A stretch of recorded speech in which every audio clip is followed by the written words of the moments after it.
Okay, so hello, assalamu alaikum students. This is your teacher Askabat and आज हम जो है वो स्टार्ट करने जा रहे हैं। ये लेटेस्ट पेपर है आपका, ठीक है। और ये पेपर है अकाउंटिंग का पेपर 2 बिकॉज मुझे अभी सिर्फ यही पेपर मिला है। तो इसलिए मैंने सोचा कि चलें इस पेपर की जो है वो आज एक वीडियो बना लेते हैं। फिलहाल actually I don't have any paper of accounting and for business for O levels and A levels too. नहीं, आई थिंक मोस्ट प्रोबेबली मेरे पास ओ लेवल्स का पेपर है, ठीक है, बिजनेस का, एंड इंशाल्लाह ताला उसकी वीडियो भी एक दिन तक आ जाएगी। But I didn't get any paper for A levels business और A levels accounts, so that is why I only have this paper, so that is why I am going to solve it. सो ये आपका paper 2 है, ठीक है। फरवरी मार्च 2024 latest paper है ये आपका, ठीक है। तो चलें इसको सॉल्व करते हैं and we have 1 hour 45 minutes to solve this paper. Okay, so now let's do it. So our first question is, क्योंकि मोस्टली जो फर्स्ट क्वेश्चन होता है आपका वो आपका होता है प्राइम बुक्स से, ठीक है, या फिर लेजर से। तो सबसे पहले देखते हैं कि इस क्वेश्चन में क्या है। ओके, सो ये हमारे पास कुछ इन्फॉर्मेशन गिवन है और सबसे पहले हम लोग रिक्वायरमेंट देखते हैं। और जब भी आप पेपर करें तो सबसे पहले आप रिक्वायरमेंट्स देखिए। तो रिक्वायरमेंट्स में क्या है कि prepare the Gurjeet's cash book on the page of, ठीक है। तो first of all you have to meet the cash book and balance the cash book and bring down the balances at 1st February 2024. Okay, so हमें simply जो है वो उसकी cash book पहले ready करनी है। हमारे पास जो है ये जनवरी 4 से लेके जनवरी 25 तक की ट्रांजैक्शंस अवेलेबल हैं और हम लोग इसको जो है वो अब देखते हैं किस तरीके से करते हैं। तो सबसे पहले जो है हमारे पास पहली जो ट्रांजैक्शन है वो है cash sales 640 were paid directly into the bank account. Okay, तो ये कैश सेल्स है और ये डायरेक्टली जो है वो आपके बैंक अकाउंट में पे की गई है। तो इट मीन्स कि ये डेबिट साइड पे आएगी, क्योंकि पता है कि कैश बुक में जो आपकी टू साइड्स हैं, रिसीट एंड पेमेंट साइड। तो जब भी कैश का आउटफ्लो होगा या फिर आप चेक के थ्रू किसी को पेमेंट करोगे तो वो क्रेडिट साइड पे जाएंगे। और अगर ऐसी कोई ट्रांजेक्शन जहाँ से कैश का इनफ्लो हो रहा है या फिर चेक्स आ रहे हैं आपके पास, तो वो आपके डेबिट साइड पे जाएंगे। ओके, तो 640 will be, we will record this on debit side. So, paid Sandy 551 by credit transfer having deducted 5% cash discount. अच्छा, तो बेसिकली सैंडी को हमने जो है वो 551 पे किए हैं, लेकिन ये जो $551 हैं ये आपके पास डिस्काउंट के बाद आने वाली जो भी आपके पास अमाउंट है ये वो है। तो इट मीन्स के हमें जो है वो देखना पड़ेगा कि ये जो 5% आपको डिस्काउंट मिला है, ठीक है, इसकी अमाउंट क्या है, क्योंकि ये तो डिस्काउंट के बाद आने वाली अमाउंट है। इट मीन्स कि हमें डिस्काउंट के पहले वाली अमाउंट नहीं पता। तो हमें पता है कि अगर हमें कैश डिस्काउंट मिलता है, this is basically your discount received, ठीक है। तो ये क्रेडिट साइड पे आएगा, ठीक है। लेकिन अब ये डिस्काउंट है कितना, तो सबसे पहले हमें ये देखना है, ठीक है। अब अगर आपने डिस्काउंट फाइंड करना है तो उसका एक बहुत ईजी मेथड होता है कि आपके पास जो ओरिजिनल प्राइस है, ठीक है, आप उसमें से अपनी जो सेल प्राइस यानी कि जितने में आपको वो चीज़ मिली है आप उसको माइनस कर देते हो। या आपने अगर पेमेंट की है तो जो भी इसकी एक्चुअल पेमेंट थी, ठीक है, जो भी इसकी एक्चुअल पेमेंट थी और जितनी पेमेंट आपने की है उन दोनों को माइनस करोगे तो सिंपली आपको पता चलेगा कि आपके पास डिस्काउंट कितना है। तो लेकिन क्योंकि हमारे पास वो वाली पेमेंट नहीं है जितनी हमने करनी थी, हमारे पास वो वाली पेमेंट है जो हमें डिस्काउंट करके मिली है, ठीक है। तो इसको अब हम लोग किस तरीके से फाइंड करेंगे कि डिस्काउंट जो है वो कितना है इसमें। तो इसके लिए जो है हमारे पास बहुत सिंपल सा मेथड है कि आपके पास जो भी ये पेमेंट होगी, ठीक है, हम उसको एक तरीके से पी लेट कर लेते हैं या आप उसको एक्स कर सकते हो, दिस इज योर चॉइस। कि जो हमने अभी फिलहाल फाइंड आउट करनी है वो पेमेंट जो कि हमें एक्चुअल में करनी थी, लेकिन हमें 5% कैश डिस्काउंट मिल गया और देन हमें 551 जो है वो कैश डिस्काउंट के बाद हमने पे किए हैं। तो अब वो ओरिजिनल अमाउंट क्या थी, तो हम उसको एक्स कंसीडर कर लेते हैं, ठीक है। और इसमें से एक्स में से यानी कि जो ओरिजिनल अमाउंट है इसमें से माइनस होगा आपका डिस्काउंट। तो जो भी डिस्काउंट है वो एक्स पे लगा हुआ होगा, यानी कि वो ओरिजिनल पेमेंट पे लगा हुआ होगा, तो एक्स मल्टीप्लाई, और हमें पता है कि 5% कैश डिस्काउंट है तो 5%, ठीक है। और ये original payment minus discount is equal to जो पेमेंट हमने की, क्योंकि ये जो पेमेंट है आपके पास ये डिस्काउंट को लेस करने के बाद आई है। तो ये 551 जो है वो हमारे पास ऑलरेडी मौजूद है, तो इसको हम लोग ऐसे लिख देते हैं। ठीक है। अच्छा, 551 is equal to x minus x multiply 5%। चले, तो x आपका एज इट इज आ गया माइनस, सबसे पहले हम लोग ब्रैकेट को सॉल्व करेंगे, तो x मल्टीप्लाई 5%।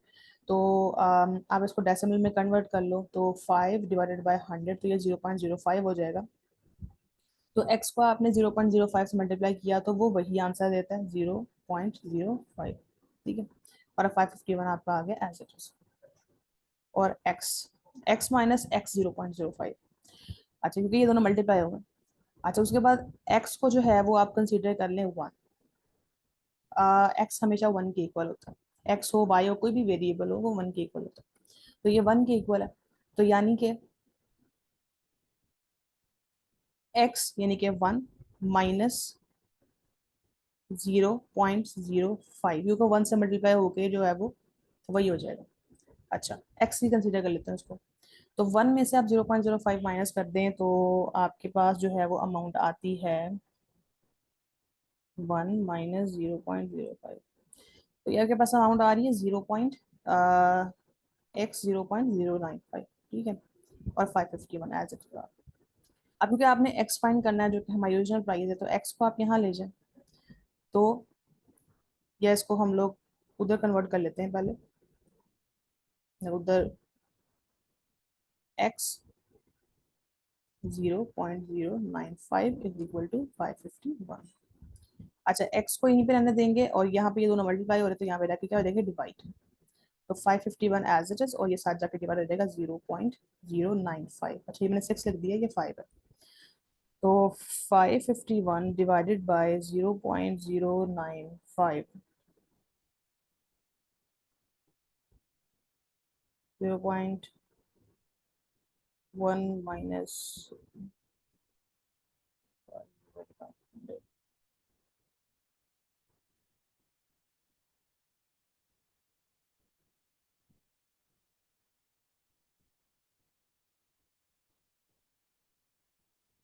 ओके, ये 0.95 है।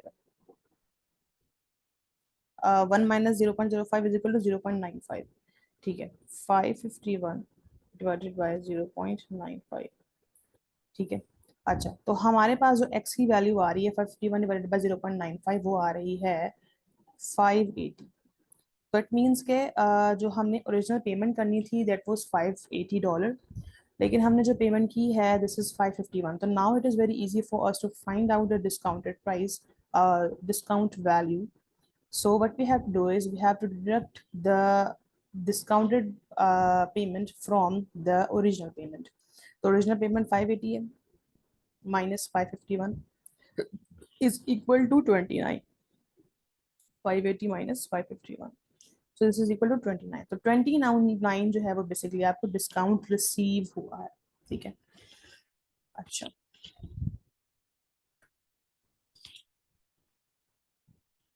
ओके। इसके बाद जो है वो नेक्स्ट है कि तो ये 551 जो है वो कैरेट साइड पे आएगा क्योंकि आपने पेमेंट की है, और आपको डिस्काउंट रिसीव हुआ है, तो 29 जो है वो भी क्रेडिट साइड पे आएगा। पेड कैश 120 फॉर वेजेस, तो again this would be also credit side amount. Received payment for cheque 415 from Uma, तो रिसीव हुए हैं और बैंक कॉलम में आएगा 415।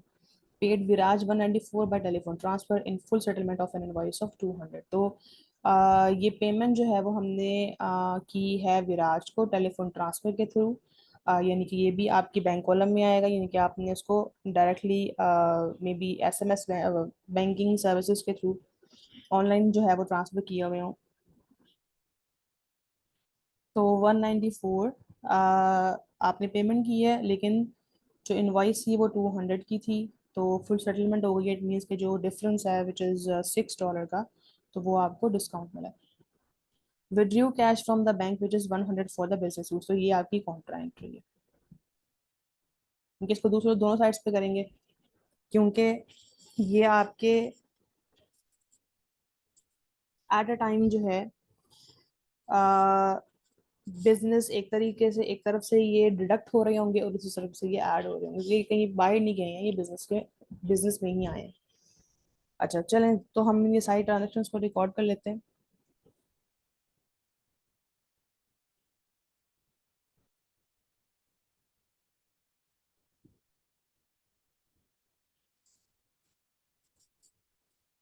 तो मैंने अपना क्वेश्चन जो है वो यहाँ पे अपने पास ओपन किया हुआ, तो मैं यहीं से ट्रांजेक्शन्स देख के सारी यहाँ पे ट्रांसफर करूंगी।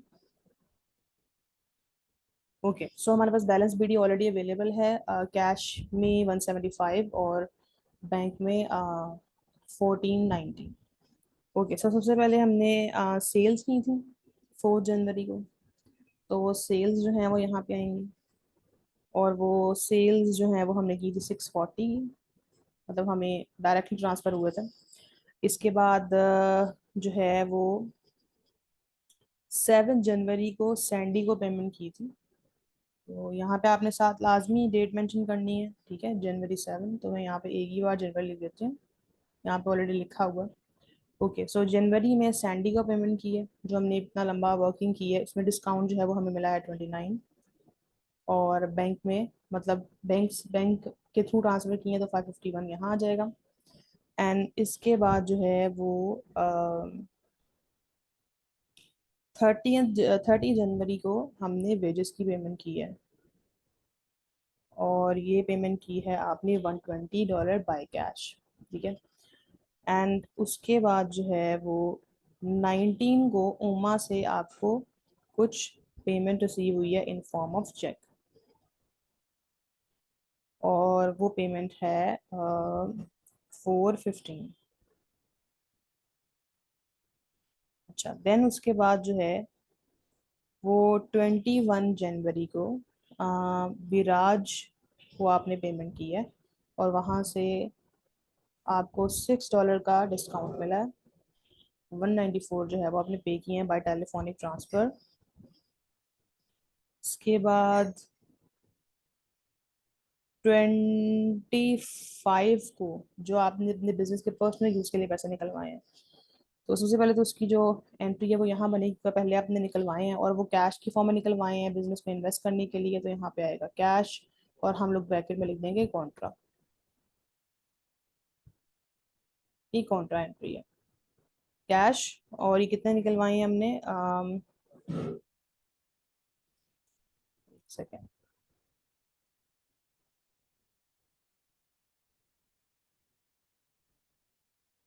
Withdrew cash from the bank, okay, 100,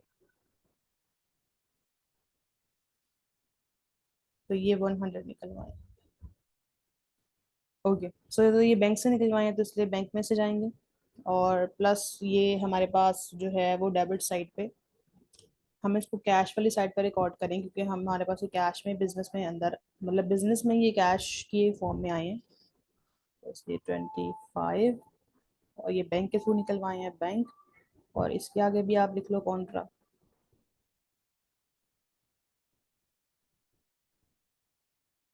जिस $100, ठीक है। अच्छा, क्योंकि इससे कैश इंक्रीज हुआ है, बैंक नहीं हुआ। चले, अब जो है वो हम लोग फाइनली इसको देख लेते हैं कि इसका जो हैवियर साइड है वो कौन सी है। तो हैवियर साइड ऑब्वियसली आपकी जो है वो डेबिट साइड ही आ रही है, क्योंकि क्रेडिट साइड पे आपके पास कैश में सिर्फ 170 है, यहाँ पे 175 प्लस 100, तो ये 275 है। और यहाँ पे बैंक वाले कॉलम में सिर्फ 100, 194 और 551 है, जबकि यहाँ पे पहले से बढ़ा हुआ बैलेंस भी है 1490, तो ऑटोमेटिकली ये हैवियर साइड है। तो 275, 1490, 640 एंड 415, तो ये आपके पास आ गई है टोटल 2545, ठीक है। अब ये सारा इसमें से माइनस कर लें, डिस्काउंट अलाउड में कुछ भी नहीं आया, तो एज इट इज रहेगा। यहाँ पे 29 और 6, तो डिस्काउंट रिसीव्ड में आपके पास जो अमाउंट आई है विच इज $35, कैश में 275 में से 120 को माइनस करते हैं, तो ये बैलेंस CD 31, तो ये आपके पास कैश में आ जाएगा 155, 275 माइनस 120, तो ये 155 आ गया। 2545 में से ये सारा माइनस करने, 551, 194, 100, तो ये आपके पास आ जाएगा 1700, और यही बैलेंस जो है वो आपका Feb 1 में नेक्स्ट मंथ में ट्रांसफर होगा।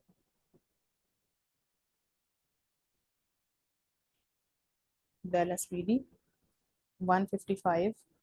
याद रखें डिस्काउंट रिसीव और discount allowed as it is अपनी जगह पे रहेंगे, ये कभी भी बैलेंस बीडी यानी कि नेक्स्ट मंथ में ट्रांसफर नहीं होते हैं। Okay.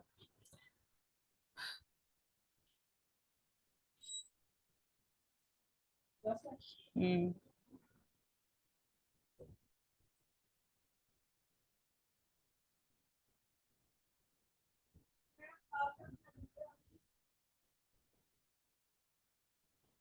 Okay, complete the following table by placing tick in the correct column in to indicate whether each item would be used to update the cash book or would appear in the bank reconciliation statement. तो हमें पता है कि कुछ types of errors हैं जो कि BRS में रेक्टिफाई किए जाते हैं और कुछ जो है वो कैश बुक में। तो हम देखते हैं कि इनमें से कौन से हैं। सबसे फर्स्ट पे है बैंक एरर। ठीक है, बैंक एरर है तो इट मीन्स कि बैंक की तरफ से एरर हुआ तो जाहिर सी बात है कि ये बीआरएस में ही जाएगा। चेक फ्रॉम उमा डिसऑनर्ड, तो वो जो उमा से चेक लिया था वो डिसऑनर्ड हो गया, तो हमने तो उसकी रिकॉर्डिंग कर ली थी लेकिन बाद में वो डिसऑनर हो चुका है तो बैंक वालों ने नहीं की, लेकिन बाद में हमें उसकी रिकॉर्डिंग करनी चाहिए थी, हमें उमा को क्रेडिट करना चाहिए था बट हमने नहीं किया, तो इसलिए ये कैश बुक में जाएगा। बैंक चार्जेस जो कि बैंक ने डिडक्ट कर लिए हैं बट हमने नहीं किए तो ये भी कैश बुक में जाएगा। चलो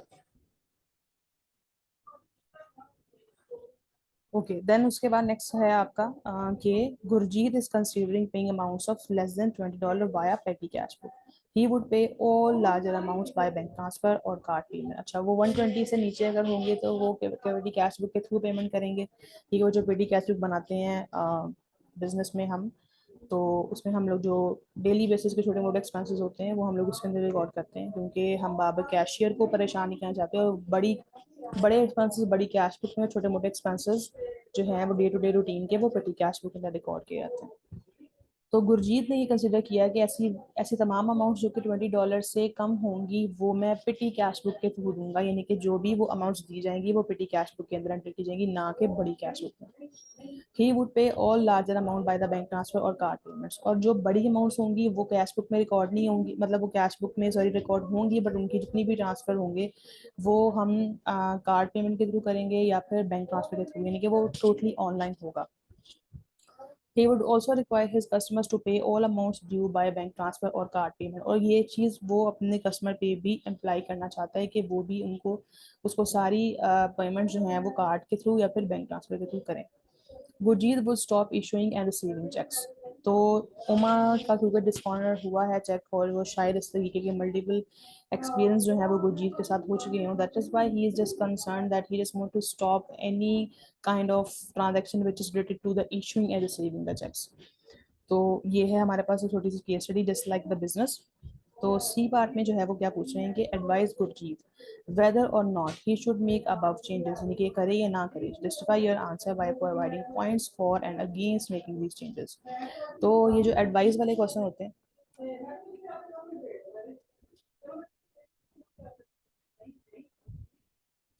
5 मार्क्स का क्वेश्चन हो, 2 प्लस पॉइंट मतलब 2 एडवांटेज 2 डिसएडवांटेज, तो 2 2 मार्क्स इसके मिलते हैं और 1 मार्क जो है वो आपको रिकमेंड करने का मिलता है।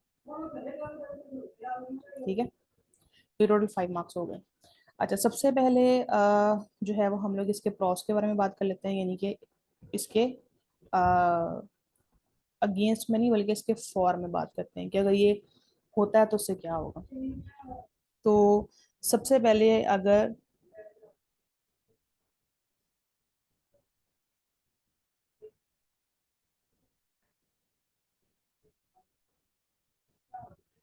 फर्स्ट ऑफ ऑल तो एक आपका जो कैश लेवल है या फिर कैश लेवल या आप बोल सकते हो कि जो अमाउंट ऑफ कैश है, ठीक है, वो रिड्यूस हो जाए। और इससे आपको बेनिफिट क्या होगा? इससे बेनिफिट ये होगा कि कैश जो है, इफ कैश बीइंग स्टोलन, तो उसका कोई भी प्रॉब्लम नहीं होगा।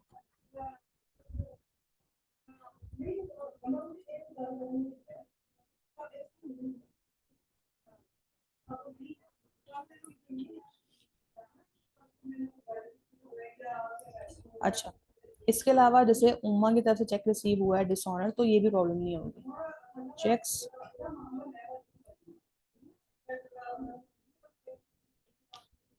checks would not be received unpaid। तो ये प्लस पॉइंट है। तो नेगेटिव पॉइंट कौन से हो सकते हैं? नेगेटिव पॉइंट हो सकते हैं कि may be customer doesn't have the card and online payment facilities. देखो सबके पास तो ये फैसिलिटीज नहीं होती, एंड ऑनलाइन पेमेंट फैसिलिटीज, तो ये एक problem.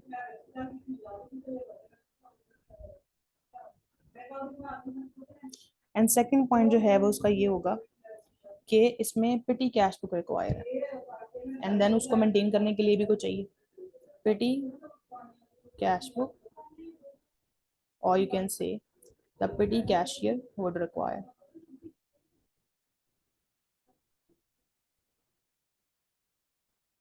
to maintain।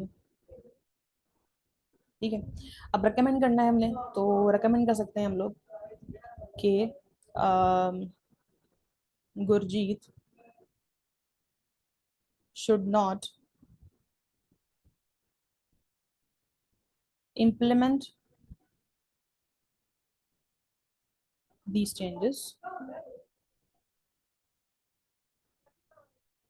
because it depends on the customer's willingness। Customer willing है या नहीं है, मेन प्रॉब्लम तो ये है ना। तो अगर हमें फिलहाल इस बारे में कुछ पता ही नहीं है, तो इट मीन्स कि ये सही नहीं रहेगा इस पॉइंट पे इसको इम्प्लीमेंट करना। तो because it depends on the customer's willingness whether they have the facility of online payment or not, तो ये depend करता है। Okay, so we have done with this part again, so let's see the other part। Okay, so in the D part basically we have to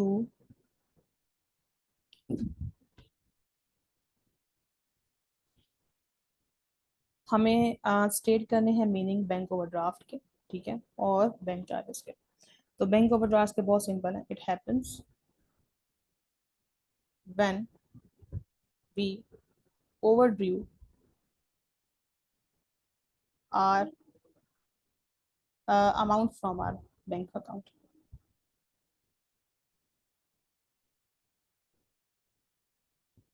ठीक, bank charges जो हैं वो basically ये आप पे इम्प्लीमेंट होते हैं, implemented for having different bank services. और आप बैंक की कोई भी सर्विसेज जो हैं वो अवेल कर रहे हैं, डिफरेंट सर्विसेज फॉर हैविंग और for using different services from the bank. Okay, so now let's discuss the other one. चल अब हमारे पास जो है ये सेकंड क्वेश्चन है, और सेकंड क्वेश्चन में देखें कि है कि Sameer buys and sales on credit. ठीक है, he has provided the following information. तो हमारे पास जो है ये 1 जनवरी की इन्फॉर्मेशन है, और हमारे पास कुछ ट्रेड रिसीवेबल है 1 जनवरी में। तो बेसिकली ये हमारे होंगे बैलेंस बिल्डिंग, और हमारे पास कुछ और इन्फॉर्मेशन अवेलेबल है, और कुछ हमारे पास एडजस्टमेंट अवेलेबल है। और अच्छा, तो सबसे पहली जो रिक्वायरमेंट है वो ये है कि हमने क्या करना है, हम्म,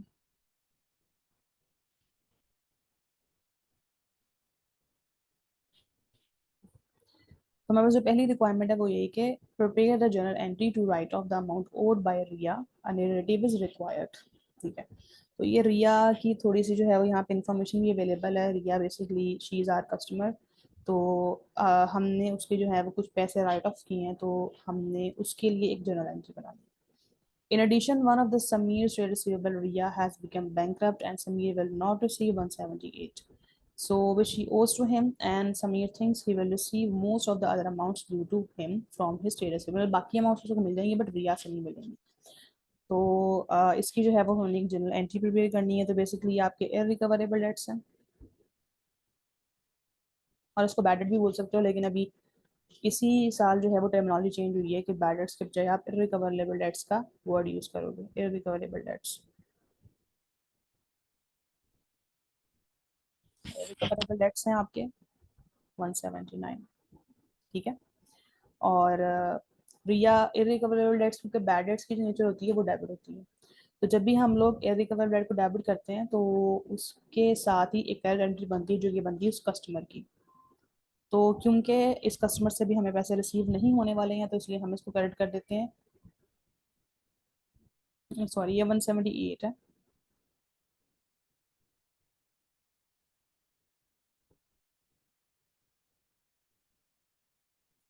और नरेटिव भी रिक्वायर्ड है, तो नरेटिव भी जो है वो भी हम लोग लिखते हैं। Being amount due to from Riya return of due to bankruptcy.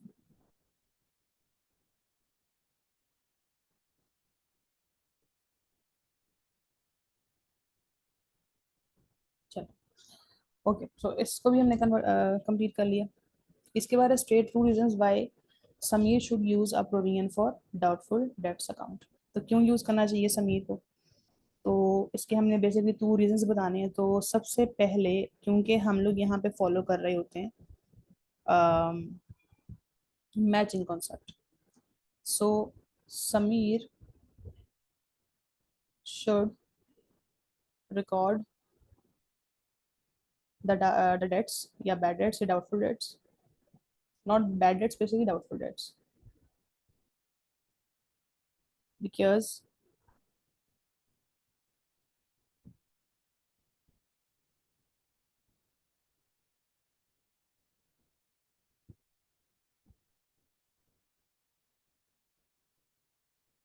क्यों करने चाहिए? Because we have to imply, we have to follow matching concept. अच्छा, मैचिंग कॉन्सेप्ट क्या है? मैचिंग कॉन्सेप्ट ये है कि आपके जिस ईयर की सेल्स हैं उस ईयर की जो एक्सपेंसेस हैं अ, वो भी उसके साथ जो है वो मैच करने चाहिए। मतलब जिस ईयर की सेल्स हैं उसी ईयर के बैड डेट्स जो है वो रिकॉर्ड होने चाहिए, ना कि बैड डेट्स जो हैं, क्योंकि सेल्स को ही अफेक्ट करते हैं आपके बैड डेट्स। तो अगर सेल्स जो है वो आपकी $1500 है और इसमें से अगर 500 बैड हो चुके हैं तो फिर 500 को एक्सपेंसिव में से डिडक्ट होना चाहिए ताकि दोनों इक्वल हो जाए। तो इसलिए हमें रिकॉर्ड करना जरूरी है मैचिंग कॉन्सेप्ट के लिहाज से। दूसरा ये है कि आपको जो है वो फॉलो करना पड़ता है जो कि इंटरनेशनल अकाउंटिंग स्टैंडर्ड्स के हिसाब से है आपका एक और कॉन्सेप्ट जो कि है प्रूडेंस। प्रूडेंस जो है वो ये कहता है कि एक्सपेक्टेड लॉसेस आपने पहले रिकॉर्ड करने हैं,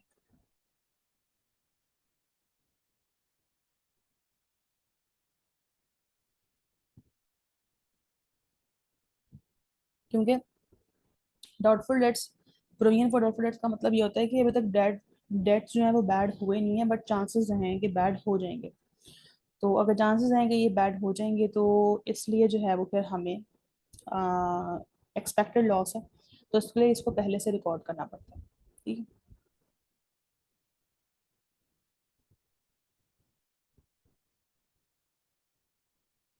अच्छा, ये भी हो गया। उसके बाद जो है वो हमने सेल लेजर को प्रिपेयर करना है। तो सेल लेजर में सबसे पहले जो है, तो अगर आपको याद हो तो हमारे पास बैलेंस बीडी पहले से एक अवेलेबल था।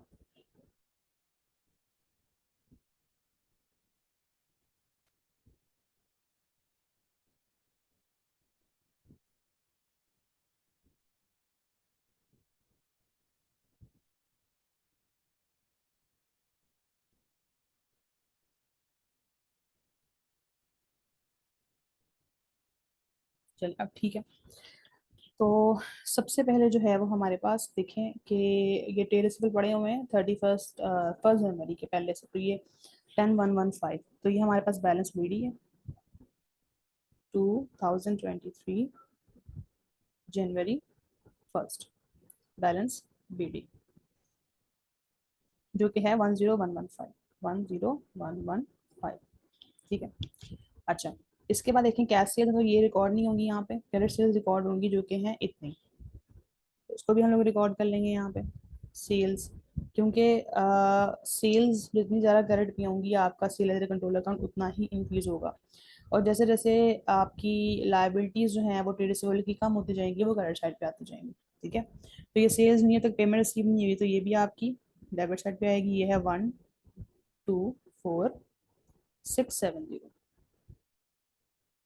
उसके बाद है रिटर्न फ्रॉम क्रेडिट कस्टमर्स, तो ये रिटर्न है, तो ये कहाँ जाएंगे, सेल रिटर्न आपकी डेबिट साइड पे, क्योंकि इससे जो है वो आपके डेटर्स कम हो गए।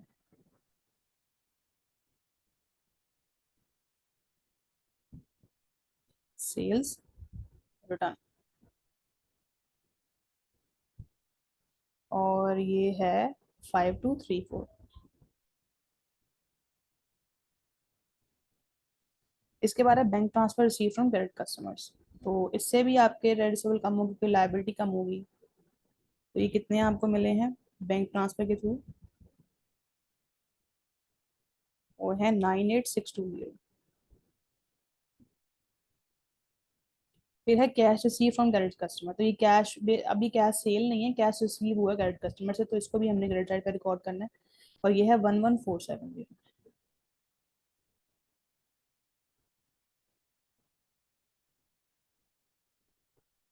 इसके बाद interest charge on overdue sale as control accounts. अच्छा, अब आपने इंटरेस्ट चार्ज किया है क्योंकि आपको ये पेमेंट नहीं मिली थी, ओवर ड्यू होगी थी 139, तो इसको जो है वो हम लोग डेबिट साइड पे रिकॉर्ड करेंगे क्योंकि इससे आपका ट्रेड बढ़ेगा। इंटरेस्ट चार्ज जो कि है 139। ओके, इसके बाद है कॉन्ट्रा एंट्रीज। कॉन्ट्रा एंट्रीज मतलब आपने कुछ परचेज लेजर्स, यानी कि आपने कुछ जो है वो पेमेंट अपने सप्लायर को करनी थी, तो लेकिन जो है वो आपकी डिसमिट हो चुकी है, और अब जो उनकी पेमेंट है वो आपकी पेमेंट के साथ जो है, इनके आपने उनकी पेमेंट करनी होगी शायद 1833, तो उन्होंने बोला कि जितनी, क्योंकि दोनों एक दूसरे के कस्टमर हैं, तो जितनी पेमेंट जो है वो आपने हमारी करनी थी, तो उतनी पेमेंट जो हमने आपकी करनी थी वो काट लें, तो ये 1833 जो है वो आपस में एडजस्ट हो चुके हैं, तो इससे आपका जो सेल्स कंट्रोल अकाउंट है वो कम हो चुका है, क्योंकि ये वही पेमेंट है जो आपने करनी थी, उन्होंने बोला कि जो आपने हमारी करनी थी वही आप अब खुद अपने में से कट कर लो, यानी कि जो पैसे आपने हमें देने थे वो आप ये समझ लें कि हमारे आपकी तरफ आ गए। ठीक है, तो ये कॉन्ट्राक्ट जो है वो भी क्रेडिट साइड पे आएंगे। Contra 1833। Discount allowed, discount allowed हुआ तो इससे अगेन जो आपके कस्टमर है, जो ट्रेड से वाला है वो कम हो जाएगा, तो ये डिस्काउंट अलाउड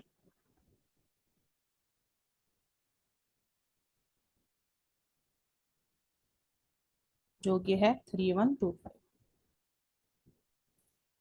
अच्छा, फिर उसके बाद ये भी हुआ है, यानी कि आपका वो बैड डेट्स भी हुए हैं जो कि इसी ट्रेड रिसीवेबल का पार्ट थे, लेकिन बाकी मिल जाएंगे आपको, इनमें से मिल चुके हैं जो आपको बैंक और कैश के थ्रू पेमेंट हुई है, लेकिन 178 नहीं मिला, तो ये आपके इररिकवरेबल डेट,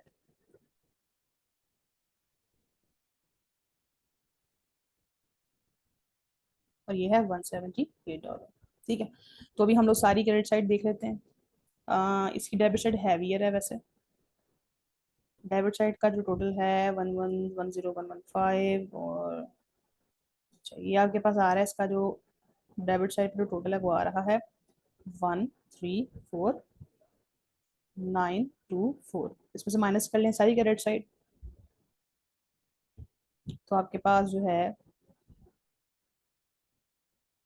पहले इसको दोनों साइड्स पे लिख लेती हूँ मैं, बैलेंस सी डी आपके पास जो आ रहा है वो है 146,464, 144,6 4, और यही आपका बैलेंस पीडी बनेगा 24,144,6 4 जनवरी 1। चलें, ये भी हमारा कंप्लीट हो गया, तो अब हम ज़रा इसको इसकी जगह पे वापस लेके जाते हैं।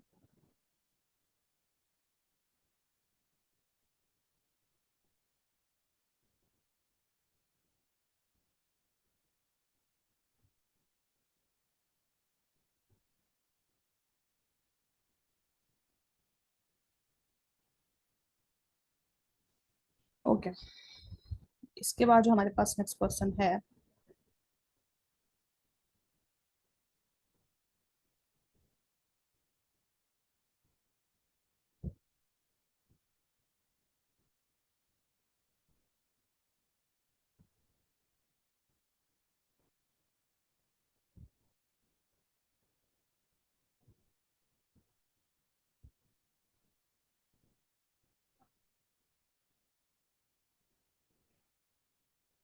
ओके सो नेक्स्ट क्वेश्चन है कि Sameer is concerned about his ability to pay his trade payables. ठीक है, पर ट्रेड पेएबल्स वो शायद टाइम पे नहीं पेमेंट कर पाते हैं।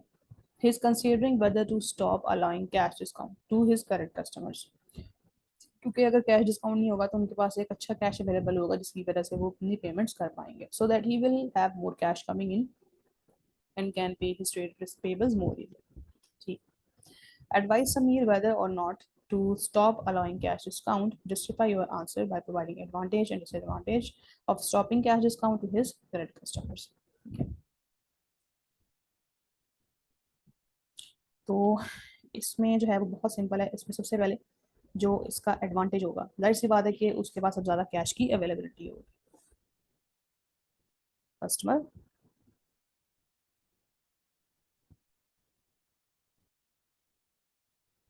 would pay full amount, सबसे पहले तो ये आप होगा, so that Samir would be able to pay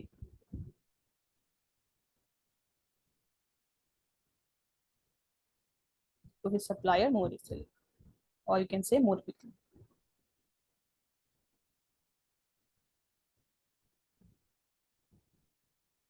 ठीक है, एंड सेकंड उसका जो है वो प्रो होगा, वो होगा कि discount allowed is a part of expense, so if discount allows is not there,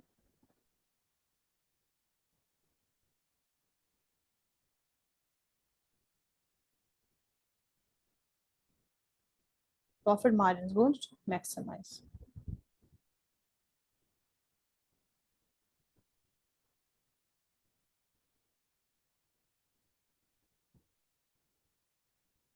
okay, ना अब नेगेटिव लिख लेते हैं। First of all,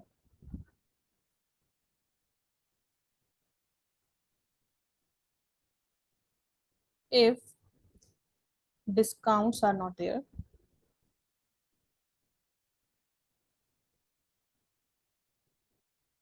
so customer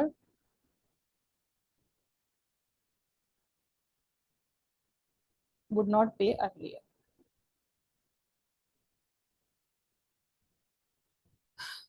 um, Hindering the ability of Samir to pay payables. जाहिर सी बात है कि अगर वहां पे डिस्काउंट अवेलेबल नहीं होगा तो कस्टमर जल्दी पेमेंट नहीं करेंगे। अगर कस्टमर जल्दी पेमेंट नहीं करेंगे तो इट मीन्स कि अब एडवाइस समीर के लिए बहुत डिफिकल्ट हो जाएगा कि वो टाइम पे अपने पेबल्स को पे कर दे। सेकंड डिसएडवांटेज का ये होगा कि may be relationship with customers would destroyed, क्योंकि आप उनको नहीं दे रहे हो discounts, with customer would destroyed और डिस्ट्रॉयड में गो टू एल्सवेयर, शायद वो अपनी परचेजेस के लिए किसी और के पास रह जाए।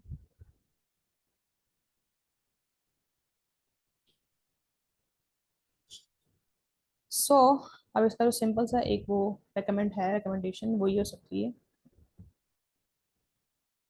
कि Sameer should give discounts to only loyal customers. सबको डिस्काउंट ना दे, सिर्फ लॉयल कस्टमर्स को दे।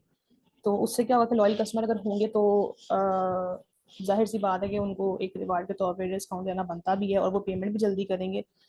और उनके बैड डेट्स होने के चांसेस भी नहीं होंगे, और जो लॉयल कस्टमर नहीं है उनको किसी भी तरीके की कोई एडवांस देने कोई डिस्काउंट देने की कोई भी ज़रूरत नहीं है, क्योंकि उससे जो है वो लोग नंबरिंग में ज़्यादा हो सकते हैं, और इट मीन्स के फिर आपका जो डिस्काउंट अलाउड है वो बहुत ज़्यादा होगा, जिससे आपकी कैश में बहुत ज़्यादा रिडक्शन आएगी। ठीक है, तो आगे इसको एक्सप्लेन कर सकते हैं आप, तो मैं यहाँ तक कर रही हूँ, बाकी मैंने आपको बोल के बता दिया सारा। अच्छा, उसके बाद देखते हैं, suggest one other action which Samir could take to ensure that he has sufficient cash to pay his trade payables। तो कोई और एक्शन ही नहीं किया, वो डिफरेंट हो सकते हैं। फर्स्ट ऑफ ऑल तो वो रिड्यूस कर सकता है एक्सपेंसेस को, रिड्यूस द एक्सपेंसेस, ताकि उसके बाद अच्छे पैसे और वो पेमेंट कर सके, या फिर इंक्रीज सेलिंग प्राइस, या फिर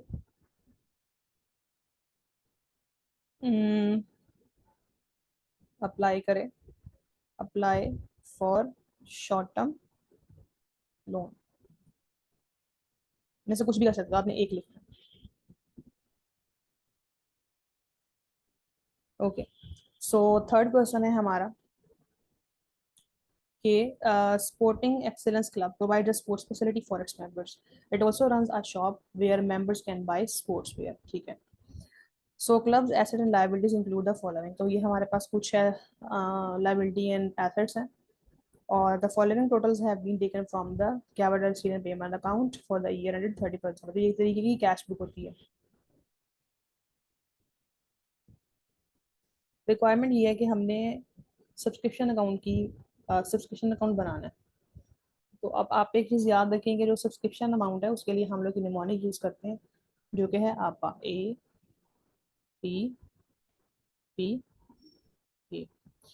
इस साइड पे अगर बैलेंस BD हो, यानी कि ओपनिंग बैलेंस हो, और वो अक्रूड हो, यानी कि हमने सर्विस दे दी तब तक हमें इनकम नहीं मिली, तो अक्रूड हो, तो वो अक्रूड इनकम हो, तो वो डेबिट साइड पे आती है, बैलेंस ओपनिंग बैलेंस हो। और अगर बैलेंस CD हो, जो कि अक्रूड है, तो वो क्रेडिट साइड पे आता है, बट बाद में वो जाता है फिर डेबिट साइड पे ही है। ठीक है, और इससे हमें डेबिट साइड पे ही है। और अगर आपकी प्रीपेड इनकम हो, इट मीन्स कि आपको पैसे नहीं है बट आपने सर्विस नहीं दी, तो अगर वो बैलेंस BD में आ रही है, ओपनिंग में आ रही है, तो वो क्रेडिट साइड पे आएगी। और अगर वो बैलेंस CD में है प्रीपेड, तो वो क्रेडिट साइड पे, डेबिट साइड पे जाएगी। लेकिन जाना उसने फिर भी बैलेंस BD बन के यहाँ ही है। ठीक है, चलें खैर, आप देख लेते हैं हमारे पास क्या क्या है जो अप्रूव्ड और प्रीपेड है। तो सबसे पहले आप देखें यहाँ पे कि आपके पास जो है वो एडवांस और अरियर्स दोनों की अवेलेबल है। एडवांस मतलब ये प्रीपेड है, अरियर्स मतलब अक्रूड है। ठीक है, तो आपके पास जो है वो बैलेंस BD, ये आएगा बैलेंस BD डेबिट साइड पे, ये आएगा बैलेंस CD क्रेडिट साइड पे, जो मैंने अभी आपको बताया। ये प्रीपेड है, तो ये आएगा बैलेंस BD है, क्योंकि ये स्टार्टिंग ईयर का है, ये एंडिंग ईयर का है, तो ये बैलेंस BD जो है वो आएगा क्रेडिट साइड पे। ये जो बैलेंस CD जो है, ये आएगा आपका डेबिट साइड। ठीक है, चलिए तो अब हम इसको लिख लेते हैं। पहले ये लिख लेते हैं। तो सबसे पहले जो है वो 2023 जनवरी 1 बैलेंस BD है आपके पास, ओपन बैलेंस है 480, क्लोजिंग बैलेंस था 465 था। यहाँ पे बैलेंस BD, डेट्स आपने लाजमी मेंशन करनी है। बैलेंस BD 610 था, और यहाँ पे बैलेंस CD, ये भी यहाँ पे लिखते हैं आप 2024 का बैलेंस है ये, मतलब उस वक्त इनके, सॉरी ये बाद में बनेगा जाके, अभी फिलहाल नहीं। इसको थोड़ा सा ऊपर लिख लेते हैं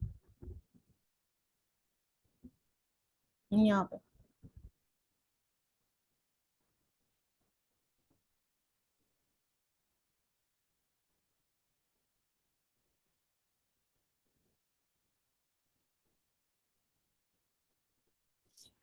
ओके, चलें अब एक और हमने जो है वो लिखनी है, एंट्रीज की एक और आएगी, और वो आएगी क्रेडिट साइड पे। वो तब आएगी जब हमें कुछ पेमेंट्स रिसीव हो जाएंगी। तो अब आपने देख लिया हुआ होगा यहाँ पे पहले से ही ये लिखा हुआ है कि सब्सक्रिप्शन रिसीव्ड विच इज़ 1911950। तो अभी क्योंकि आपको रिसीव हो चुकी हैं, तो इसको इसकी जो है वो क्योंकि रिसीव हुई है तो क्या हो जाएगा, बैंक।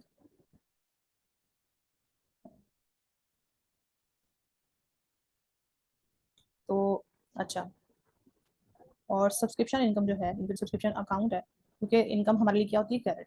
तो सब्सक्रिप्शन इनकम यानी कि जो अकाउंट है ये हो जाएगा कैरेट। ठीक है, तो इट मीन्स कि हम इसको कैरेट साइड पर रिकॉर्ड करेंगे, क्योंकि हमारी जो सब्सक्रिप्शन है वो हो रही है कैरेट, इंक्रीज हो रही है। हम पे आएगा बैंक या कैश, क्योंकि हमें नहीं पता किस तरीके से रिसीव हुई है, दोनों लिख देते हैं। ये है 11950। अब ये सारे को टोटल कर लें और इसमें से माइनस कर लें, मतलब 480 और 570 माइनस कर लें। तो ये 610 1195064665, तो ये अगर टोटल आ रहा है 13025। 480 माइनस 570, तो आपके पास जो यहाँ पे डिफरेंस आ रहा है विच इज 11975, इनकम स्टेटमेंट। ठीक है, अच्छा, अब यहाँ पे हुआ क्या है कि सब्सक्रिप्शन, क्योंकि at the end of the month या at the end of the year हम लोग क्या करते हैं, हम लोग सब्सक्रिप्शन अकाउंट, क्योंकि क्या है हमारा इनकम अकाउंट, इसको क्लोज करने के लिए, इसको क्लोज करने वाले इसको ट्रांसफर कर रहे हैं इनकम स्टेटमेंट में। हर साल हमें ट्रांसफर करने पड़ते हैं लेजर्स के बैलेंसेस इनकम स्टेटमेंट में, तो इनकम स्टेटमेंट में लेके जा रहे हैं, इसलिए सब्सक्रिप्शन जो है वो हो जाएगा डेबिट, क्योंकि इसको खाली कर रहे हैं, रिमूव कर रहे हैं, ट्रांसफर कर रहे हैं इसके बैलेंस को। तो ये हो जाएगा डेबिट और इनकम स्टेटमेंट हो जाएगी क्रेडिट, क्योंकि सब्सक्रिप्शन इनकम स्टेटमेंट में क्रेडिट हो रही होती है। ठीक है, चलो, इसके बाद हमारा बी पार्ट है कि prepare the rent and insurance account for the year ended 31st December 2023, balance the account and bring down the balance at 1st January 2024। तो अच्छा, ये हमें रेंट एंड इंश्योरेंस अकाउंट बनाना है, तो ये हमारा जो है ये बेसिकली एक्सपेंस का अकाउंट है। एक्सपेंस के अकाउंट निमोनिक जो है वो होता है P A A A. Balance BD अगर प्रीपेड हो तो वो डेबिट साइड पे आता है। बैलेंस बीडी अगर अक्रूड हो तो वो डेबिट साइड, क्रेडिट साइड पे आता है। प्रीपेड मीन्स के आपने पेमेंट कर दी बट तक एक्सपेंस यानी कि इनकर नहीं हुआ। अक्रूड मीन्स के एक्सपेंस कर दिया बट तक पेमेंट नहीं हुई। तो अगर बैलेंस सीडी हो अक्रूड तो वो क्रेडिट साइड पे आएगा, लेकिन वही बात है कि जाना उसने फिर यहाँ ही है। और प्रीपेड होगा अगर at the year and balance CD, तो वो क्रेडिट साइड पे जाएगा। ठीक है, चलें देख लेते हैं कि हमारे पास क्या क्या चीज़ें अक्रूड हैं और प्रीपेड हैं। ओके, तो ये अगर आपको नज़र आ रहा होगा यहाँ पे, तो है कि इंश्योरेंस पेड इन एडवांस 240 और 250। तो एडवांस में पेमेंट की हुई है ये, तो ये आपकी प्रीपेड है। तो 240 बैलेंस बीडी में स्टार्टिंग ईयर का है और ईयर एंड में 250 है। तो ये बहुत सिंपल है, इसको हम लोग कहाँ लिखेंगे। अच्छा, और कोई भी जो है ना यहाँ पे प्रीपेड नहीं, वो नहीं है, अक्रूड एक्सपेंस नहीं है। ठीक है, कोई भी यहाँ पे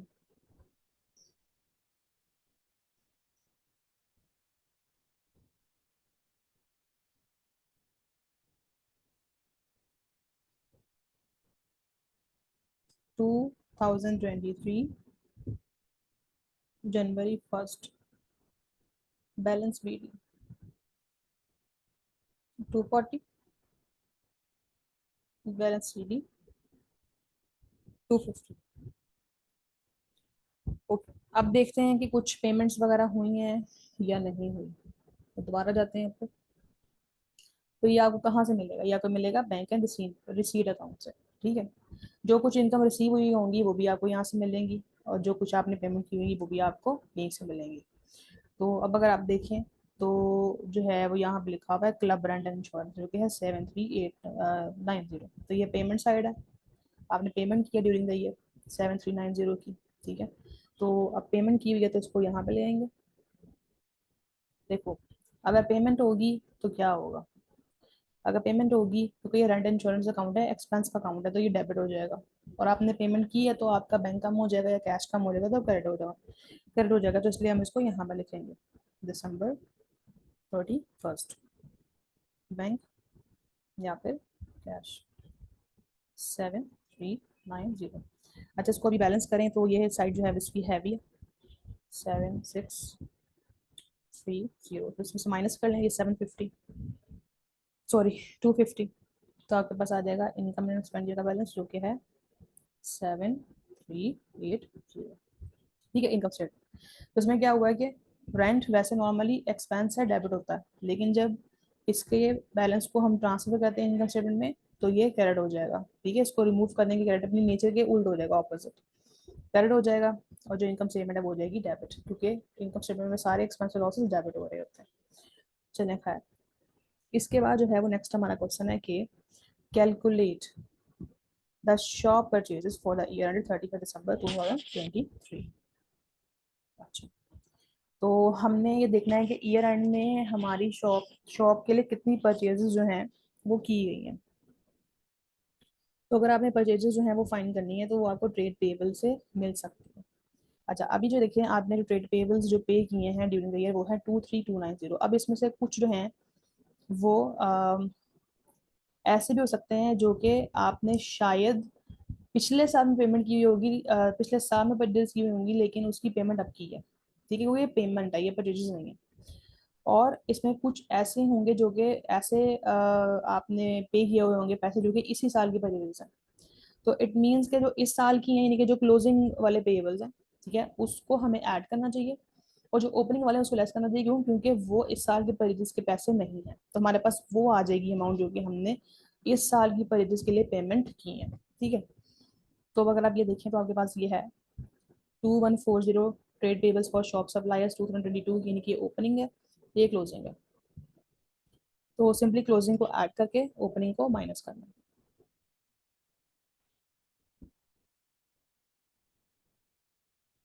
अच्छा, तो पेमेंट्स आपकी इतनी है, पेमेंट्स टू ट्रेड पेबल्स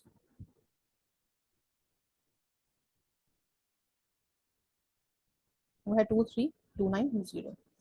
ठीक है, इसमें हम ऐड कर लेंगे ओपनिंग, सॉरी लेस कर लेंगे ओपनिंग, क्लोजिंग ऐड करेंगे।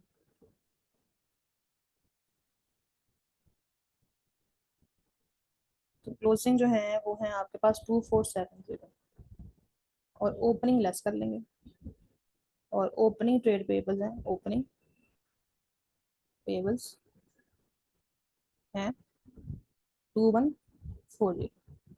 यानी कि आपके पास अब जो परचेजेस आ गई हैं इस ईयर की वो हैं 23620। ठीक है, ये आ गया। चलो, नेक्स्ट हमने इनकम स्टेटमेंट बनानी। तो इनकम स्टेटमेंट में सबसे पहले जो है वो आपके पास ऑफ कोर्स आता है रेवेन्यू।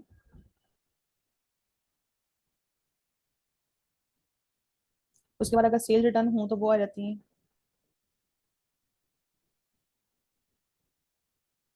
इसके बाद कॉस्ट ऑफ सेल्स जो है वो माइनस होंगी।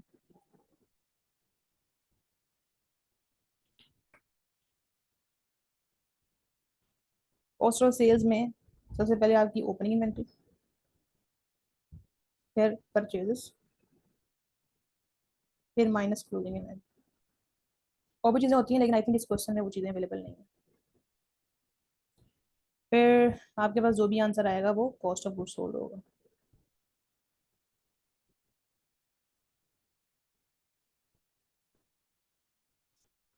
फिर इसके बाद जो है आएंगे आपके इसमें से, ये आपके पास आंसर आ जाएगा जीपी, फिर इसमें से लेस होंगे एक्सपेंसेस। और अगर अदर इनकम है तो वो ऐड हो जाएगी, लेकिन वो यहाँ पे अवेलेबल नहीं है। और उसको करने के बाद हमारे पास आ जाएगा प्रॉफिट फॉर द ईयर। देखो ये 5 मार्क का है तो इतनी लंबी चौड़ी इसमें वो नहीं देंगे। चलिए खास सबसे पहले हम लोग रेवेन्यू देखते हैं क्या है हमारे पास। अच्छा, क्योंकि वो ये शॉप के लिए बन रही है तो अगर आप देखें यहाँ पे तो आपको जो है वो शॉप सेल्स नजर आ रही होंगी जो कि 31890 है।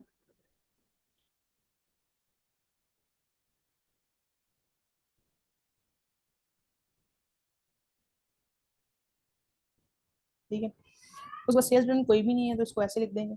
कॉस्ट ऑफ सेल्स में ओपनिंग इन्वेंट्री क्या थी वो अभी हमने जो है वो लिखी हुई है यहाँ पे।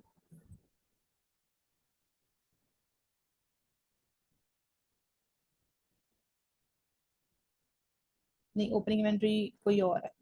एक सेकंड में जरा अपना ये चार्ज पे लगा लूँ क्योंकि आई थिंक इसकी बैटरी डेड होने वाली है।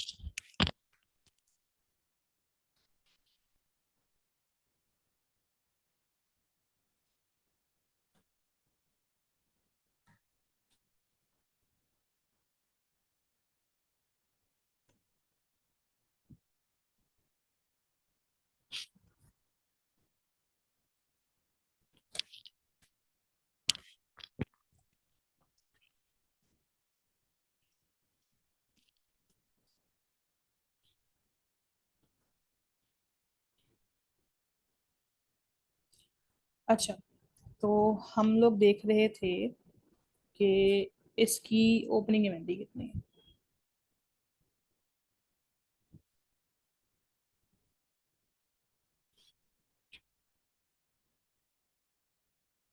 तो ये देखें, आपके पास शॉप की ओपनिंग और क्लोजिंग दोनों अवेलेबल है। तो हम लिख लेते हैं। और इसके अलावा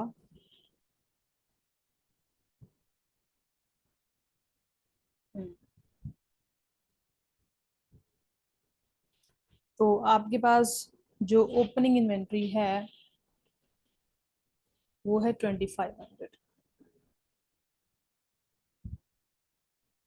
और जो आपके पास परचेज है वो भी हमने पर फाइंड की थी, वो थी 23620। इसके अलावा जो क्लोजिंग इन्वेंट्री है वो है 2750। तो ये सब कुछ करके आपके पास जो कॉस्ट ऑफ गुड्स सोल्ड आ गई है वो है 23370। तो इन दोनों को लेस कर लें तो आपके पास जो ग्रॉस प्रॉफिट आएगा, एक सेकेंड, 31890 -23370। तो 850 जो है वो आपके पास 8520 जीपी आ गया। अब इसमें से एक्सपेंसेस को लेस कर लेते हैं। तो एक्सपेंसेस के कुछ खास नहीं है, एक्सपेंसेस मुझे लगता है सिर्फ एक ही है यहाँ पे। तो आप देखें यहाँ पे एक्सपेंसेस में पेमेंट वाली साइड पे, क्योंकि ये सारी चीज़ें आपको कैश बुक में से ही मिलेंगी। पेबल्स हैं तो ये आपके एक्सपेंस का पार्ट नहीं है, शॉप वेजेस हैं ये आपके एक्सपेंस का पार्ट हैं। और इसके अलावा क्लब रेंट एंड इंश्योरेंस है, तो ये क्लब का है, ये शॉप का नहीं है, तो ये नहीं आएगा यहाँ पे। अदर क्लब एक्सपेंसेस हैं तो ये भी क्लब के हैं, ये आपके शॉप के नहीं है। तो सिर्फ और सिर्फ शॉप वेजेस हैं, सिर्फ जो 3268 है।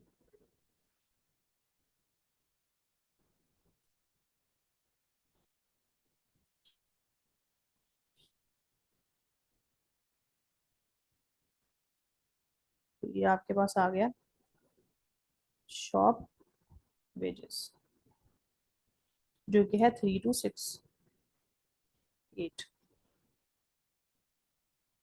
आपके पास जो प्रॉफिट फॉर द ईयर रहता है वो है 5, दोनों को लेस करके 5252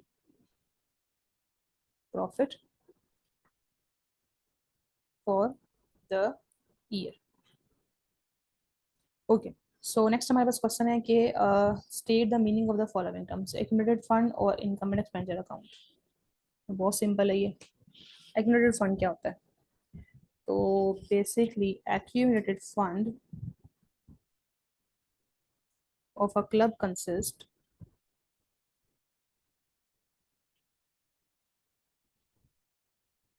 of the suppliers, sorry surplus less deficit.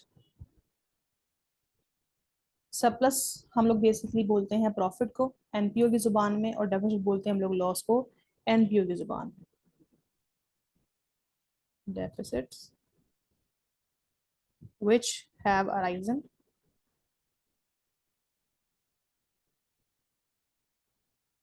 over the life of the club.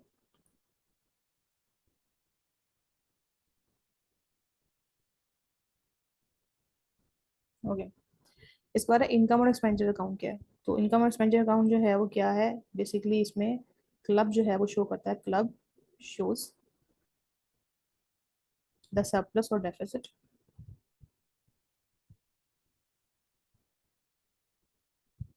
इनके इनकम स्टेटमेंट एक तरीके से, it has made during the year by deducting the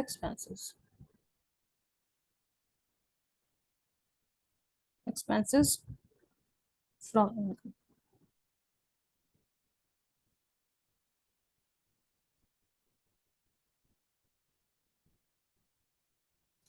okay, तो ये क्वेश्चन भी हो गया हमारा।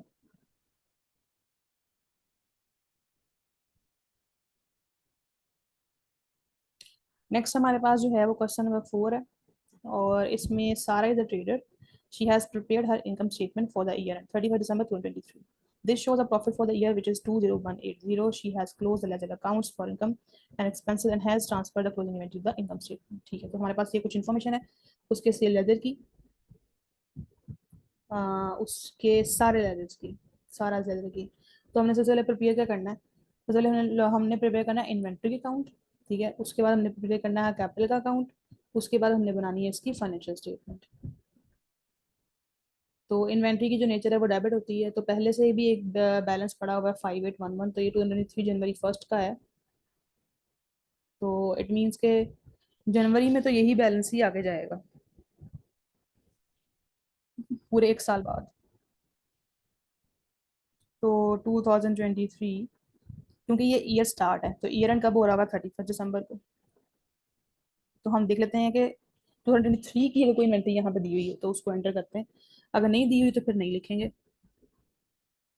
तो आप ये देख लें कि यहाँ पे कहीं पे भी आपको कुछ भी अवेलेबल नहीं है, सिर्फ और सिर्फ जो है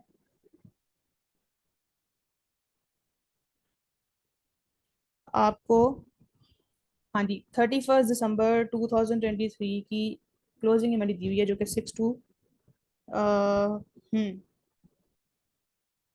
जो कि 6275 है,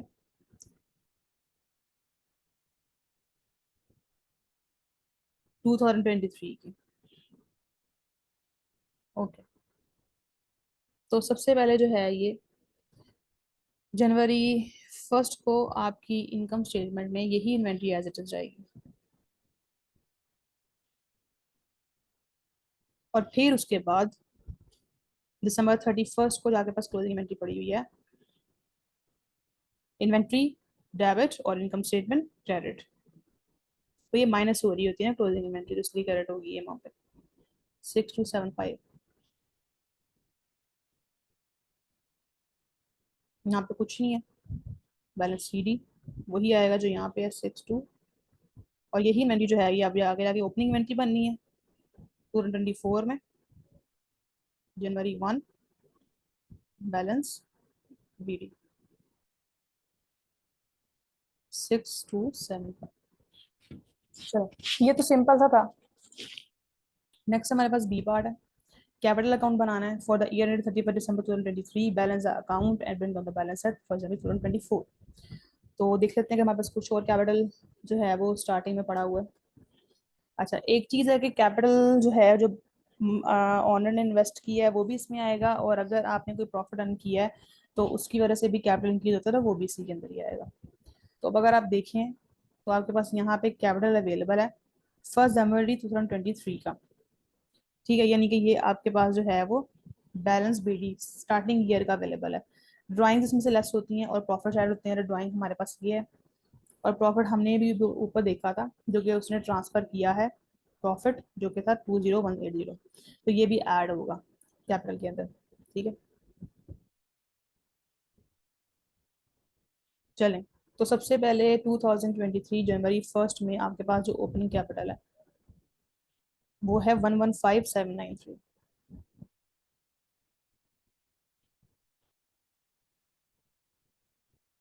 फिर इसके बाद जो है इनकम स्टेटमेंट में से प्रॉफिट यहाँ पे आया तो कैपिटल इंक्रीज होगा उससे, प्रॉफिट, इसलिए क्रेडिट साइड पे हम उसकी एंट्री बनाएंगे। इनकम स्टेटमेंट में प्रॉफिट क्रेडिट हो रहा था, लेकिन इनकम स्टेटमेंट जब कैपिटल को अपना प्रॉफिट दे देगी तो इनकम स्टेटमेंट खुद डेबिट हो जाएगी और कैपिटल को इंक्रीज कर देगी 20180। ड्राइंग्स जो है वो कैपिटल को कम करती हैं तो इसलिए कैपिटल डेबिट हो जाएगा, तो ड्राइंग्स यहाँ आएंगी।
ओके, तो यहाँ पे हमने स्टेटमेंट ऑफ फाइनेंशियल पोजीशन बनानी है, ठीक है। तो सबसे पहले जो है वो यहाँ पे हमारे आते हैं non current assets. Non current assets में अब हम देखें तो हमारे पास दो तरह के नॉन करंट एसेट्स हैं। ये देखें, एक ये है और एक ये फिक्सड एंड फिटिंग है। इसके अलावा डेप्रिसिएशन दी हुई है 15,000 फिक्सड एंड फिटिंग की, तो ये 40,000 माइनस 15,000 होगा। और जो भी आपके पास आंसर आएगा वो आपकी नेटबुक वैल्यू होगी।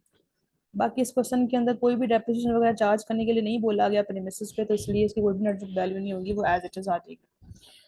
फिर इसके अलावा इसमें क्लोजिंग इन्वेंट्री होगी जो हमने अभी फाइंड की हुई होगी। फिर इसके अलावा ट्रेड रिसीवेबल में से ये provision for doctor debts minus होंगे करंट एसेट्स में से। ट्रेड पेबल्स करंट लायबिलिटी में जाएंगे, बैंक ओवरड्राफ्ट भी करंट लायबिलिटी में जाएंगे, कैश एसेट में जाएगा, लॉन्ग टर्म लोन जो है वो नॉन करंट लायबिलिटी में जाएगा। वेजेस अक्रूड है, इट मीन्स के अभी तक आपने पे नहीं किए हैं, तो ये भी आपकी करंट लायबिलिटी में जाएंगे, ठीक है। इसके अलावा जो है वो कैपिटल में कैपिटल जाएगा और ड्राइंग्स भी माइनस होंगी। तो चलें, और इसके अलावा प्रॉफिट भी जाएगा जो कि अभी हमने कैपिटल के अंदर रिकॉर्ड किया था, ठीक है। तो सबसे पहले जो नॉन करंट एसेट्स हैं इनका लिख लेते हैं। पहले हमारे पास है प्रीमिसेस। सेकेंडली हमारे पास हैं फिक्सचर एंड फिटिंग्स,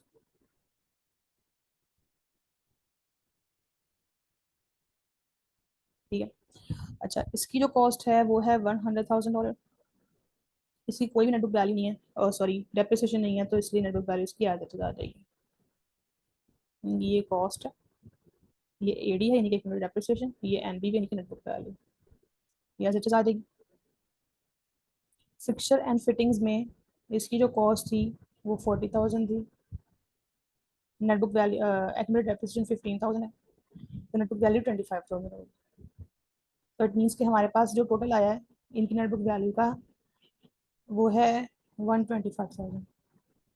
चलें, इसके बाद जो है वो हम इसमें करंट एसेट्स लिखेंगे। करंट एसेट्स में सबसे पहले आपकी क्लोजिंग इन्वेंट्री आएगी। तो जो इन्वेंट्री है वो हम देख लेते हैं, अभी हमने ऊपर देखी थी वो,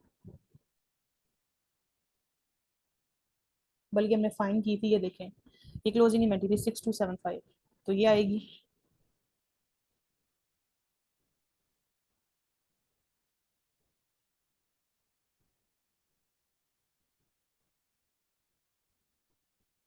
और इसमें आपके ट्रेड रिसीवेबल्स आएंगे। ट्रेड रिसीवेबल्स जो हैं वो हमारे पास हैं 8540।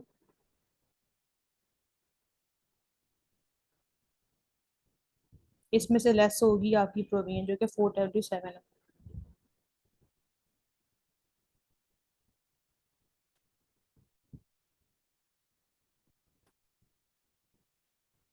तो आपके पास जो है ये आता है 8540 माइनस 427, तो ये आ गया 8113,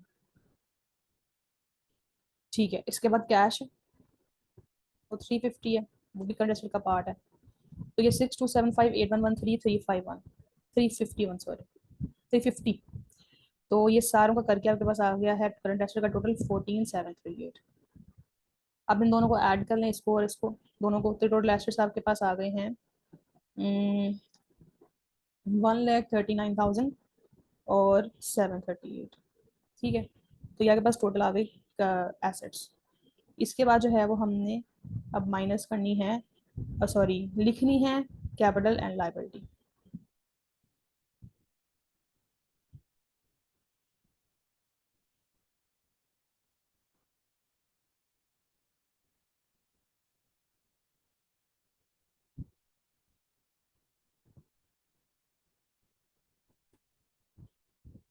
सबसे पहले जो है वो आपका आ गया कैपिटल, और जो भी आपका ओपनिंग बैलेंस है इसका कैपिटल का,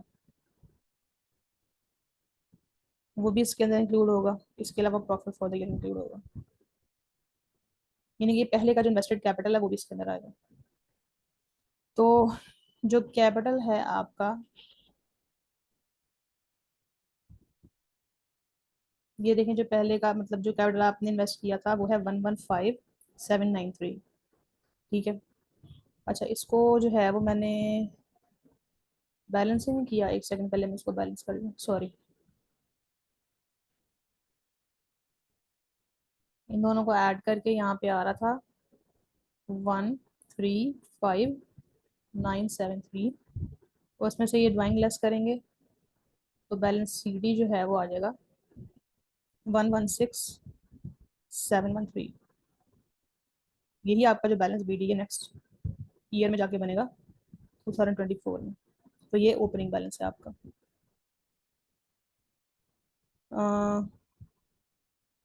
ओपनिंग बैलेंस,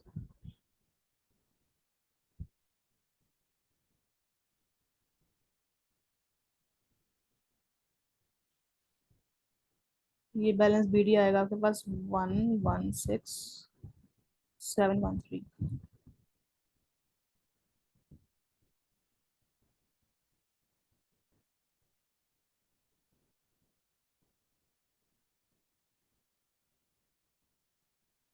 ओके, तो आपके पास अब जो कैपिटल जो आपने इन्वेस्ट किया था ईयर स्टार्ट में वो 115,793 है, ये वाला। ठीक है, ये आएगा, और इसके अलावा आपकी प्रॉफिट जो है वो ऐड होगा। ये मैं,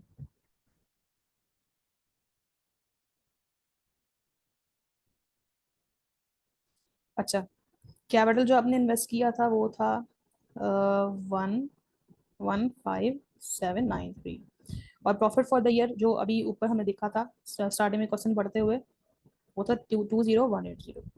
ठीक है, तो इन दोनों को ऐड करके आपके पास आ गया है 135,973। लेकिन हम इसमें से एक और चीज माइनस करते हैं, और वो होती है हमारी ड्राइंग्स। तो ड्राइंग्स जो है वो इसमें से हम लोग डिडक्ट करेंगे, जो कि थी अभी हमने ऊपर देखी थी और हमने कैपिटल वाले अकाउंट में से भी माइनस की थी। वो थी $19,260। तो माइनस हो गई, तो आपके पास जो फाइनली इसका नेट बैलेंस आया वो है 116,713, जो हमने ऊपर भी फाइंड भी किया है। ठीक है। अच्छा, फिर इसके बाद जो है वो यहाँ पे ऐड होगी नॉन करंट लायबिलिटी, और नॉन करंट लायबिलिटी आपकी एक ही थी, लोन वाली। ठीक है, और वो थी 12,000। फिर इसके अलावा जो है वो आपकी करंट लायबिलिटीज आएंगी यहाँ पे। तो करंट लायबिलिटीज हमारी कौन कौन सी हैं? अच्छा, करंट लायबिलिटी में जो है ये एक बैंक ओवरड्राफ्ट है, ट्रेड पेबल्स है, वेजेस हैं। ठीक है, वेजेस अक्रूड है हमारे पास। ये दो तीन तरीके की लायबिलिटी है, ये सारी यहाँ पे इंक्लूड है।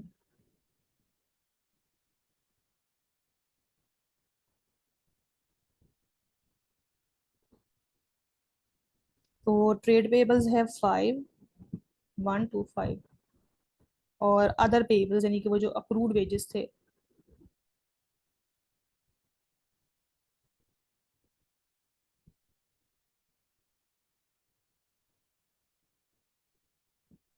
वो थे 1,000। फिर इसके बाद बैंक ओवरड्राफ्ट है,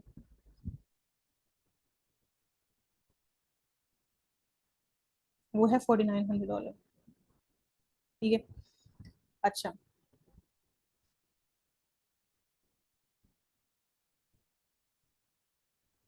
ठीक है, बैंक ओवर 4,900 है।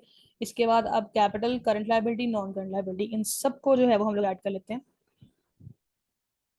तो ये 116,773, 12,000, और ये जो करंट लायबिलिटी है सर टोटल आया है वो है 11,025। ठीक है, इन सबको ऐड करके करंट लायबिलिटीज को, तो 116,773, 12,000, और ये इन सबको ऐड करके जो आपके पास टोटल कैपिटल और लायबिलिटीज आई हैं वो है 1,39,738।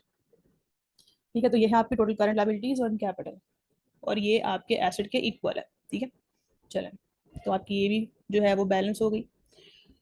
ओके, इसके बाद जो है वो हमारा नेक्स्ट क्वेश्चन है कि Sarah is considering purchasing a delivery vehicle. She thinks that her sales would increase if she was able to deliver goods for her to her customers.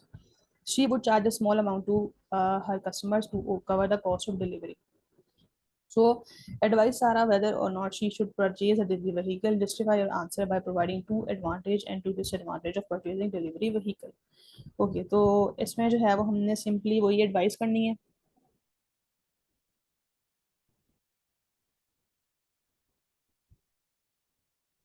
Okay, तो इसमें अगर हम लोग इसके पॉजिटिव पॉइंट्स लिखें, ठीक है, तो इसमें जो है वो हम लोग ये कह सकते हैं कि अम, क्योंकि अगर ये खुद से डिलीवर करती है सब चीज़ें, तो इससे जो है वो उसकी परचेजेस वगैरह इंक्रीज हो सकती हैं। तो हो सकता है कि it may be possible that her purchases would increase, क्योंकि ज़्यादा कस्टमर जो है वो उससे चीज़ें मंगवाना पसंद करेंगे, क्योंकि ट्रांसपोर्टेशन कॉस्ट का प्रॉब्लम है वो सॉल्व हो जाएगा। तो अगर परचेजेस जो है वो इंक्रीज होंगी तो क्या होगा, ग्रॉस प्रॉफिट इंक्रीज होगा। इसके अलावा एक और पॉजिटिव पॉइंट जो है इसका हो सकता है कि अम,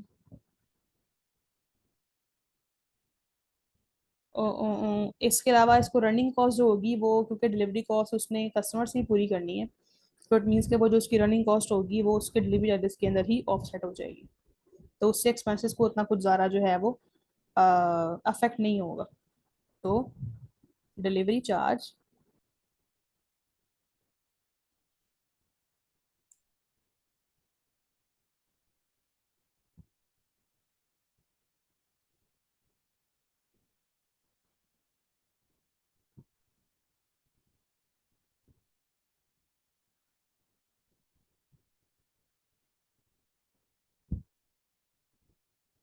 इसके बाद जो उसके नेगेटिव पॉइंट है उसमें जो है वो हम ये कह सकते हैं कि उसको फाइनेंस रेज करने की जरूरत पड़ेगी डिलीवरी व्हीकल परचेज करने के लिए।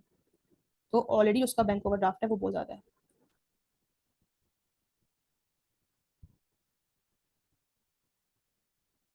इसके अलावा जो है एक नेगेटिव पॉइंट ये भी होगा कि डिलीवरी व्हीकल की जो डेप्रिसिएशन है वो भी इंक्लूड होगी एक्सपेंसेस में। तो जैसे बात अगर आप डिलीवरी व्हीकल परचेज कर रहे हो तो उसको डेप्रिशिएट भी करना पड़ेगा। तो डिलीवरी व्हीकल की जो डेप्रिसिएशन है वो एक्सपेंसेस को इंक्रीज कर देगी, फिट्स हैं वो रिड्यूस हो जाएंगे। अब उसको रिकमेंड करना है तो रिकमेंड देख लें, आप कुछ भी कर सकते हैं। हम कह सकते हैं कि उसको डिलीवरी व्हीकल परचेज कर लेना चाहिए। और उसकी रीज़न क्या है, क्योंकि इस डिलीवरी व्हीकल के थ्रू उसकी सेल्स भी बढ़ सकती हैं, ठीक है, भी करवा सकती है। एडवर्टाइजमेंट्स की वजह से और ज़्यादा बूस्टअप मिलेगा सेल्स को, ओवरऑल प्रॉफिट मार्जिन जो है वो इंक्रीज होंगे।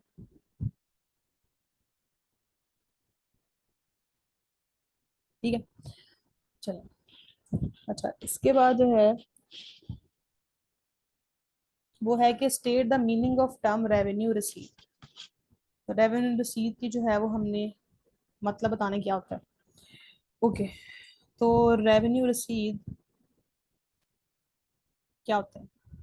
रेवेन्यू रिसीट जो है ये वो अमाउंट है जो कि बिजनेस रिसीव करता है अपनी यूजुअल ट्रेनिंग एक्टिविटीज से, मतलब सेल्स वगैरह या इस तरह की जो चीज़ है,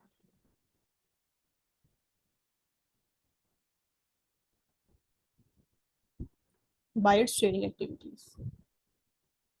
अब ये कैपिटल रिसीव नहीं है, कैपिटल जो हम अपनी बिजनेस के लिए कुछ भी कैपिटल वगैरह परचेज करते हैं, मशीनरी, प्रेमिसेस, ईटीसी,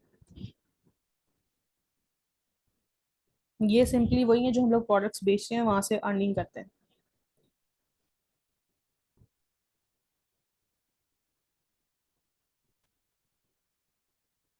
अच्छा, उसके बाद जो है वो हमारा नेक्स्ट क्वेश्चन है, लास्ट क्वेश्चन है ये। तो एज यूजुअल जो कि हमेशा मोस्ट ऑफ द टाइम आता है क्वेश्चन आपका, और वो है जी सस्पेंस अकाउंट का। और यहाँ पे हमारे पास कुछ एरर्स दिए हुए हैं और हमें जो है वो एक जर्नल एंट्री प्रिपेयर करने के लिए बोला गया है, सिर्फ एरर वन की, और नरेटिव भी रिक्वायर्ड है। तो सबसे पहले एरर वन देख लेते हैं कौन सा है। तो total of CS return journal for November 2023 3,524 had been credit to the purchase account. अच्छा, आपने बिला वाला जो है वो परचेज अकाउंट को क्रेडिट कर दिया, यानी कि उसको कम कर दिया। और सेल्स रिटर्न जर्नल जो थी, ठीक है, उसको डेबिट होना चाहिए था, क्योंकि सेल्स क्रेडिट होती हैं तो सेल रिटर्न जो है वो डेबिट होती है, क्योंकि आपका एसेट इंक्रीज हो रहा होता है, आपका कस्टमर जो है वो कम हो रहा होता है। तो इसको डेबिट होना चाहिए था, ठीक है, इसको डेबिट होना चाहिए था, सेल्स को, सेल रिटर्न जर्नल को डेबिट होना चाहिए था। वो हमने नहीं किया तो उसको अब कर लेते हैं। और परचेज अकाउंट को बिला वाला कम कर दिया तो उसको डेबिट कर देंगे, यानी कि इसको बढ़ा देंगे। ठीक है, तो इसके यानी कि दो अमाउंट्स के साथ जो है वो हम इसकी एंट्री बनाएंगे। तो जनरल एंट्री इसकी बहुत सिंपल होगी। सब फर्स्ट ऑफ ऑल तो आप सेल्स जनरल को डेबिट कर दो, इसको आपने नहीं किया अभी।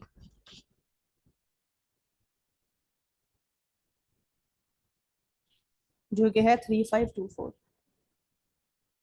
और परचेजेस भी आपकी डेबिट हो जाएंगे।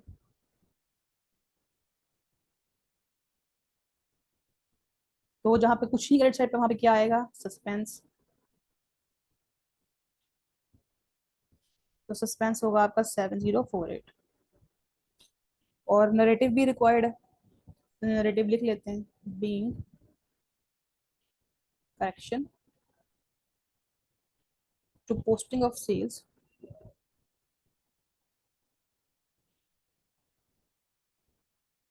Sales journal November 2023। चलिए ये तो हो गया। इसके बाद नेक्स्ट रिक्वायरमेंट क्या है कि prepare the suspense account, include the balancing figure as the original difference on the trial balance. तो हमने सस्पेंस अकाउंट बनाना है। तो सबसे पहले तो हमें अभी जो हमने भी एंट्री देखी है, पहले तो हम लोग वो बना लेते हैं। तो ये 2023 का बन रहा है, दिसंबर 1 का, December 31 का, सॉरी। अच्छा, तो सबसे पहले परचेजेस को हमने बिला वजह जो है वो क्रेडिट कर दिया था, तो उसको डेबिट करना पड़ेगा। तो जब परचेज डेबिट होंगी तो सस्पेंस क्या हो जाएगा, क्रेडिट। तो परचेजेस डेबिट और सस्पेंस क्रेडिट। और जो सेल्स रिटर्न, सॉरी सेल्स जो थी आपकी, नहीं सेल्स रिटर्न थी, सेल्स रिटर्न जो थी वो डेबिट होनी चाहिए थी, बट वो आपने नहीं की है, तो उसको आप डेबिट कर लेते हैं। तो वो सेल रिटर्न जो है वो हो जाएंगी डेबिट, और सस्पेंस हो जाएगा क्रेडिट।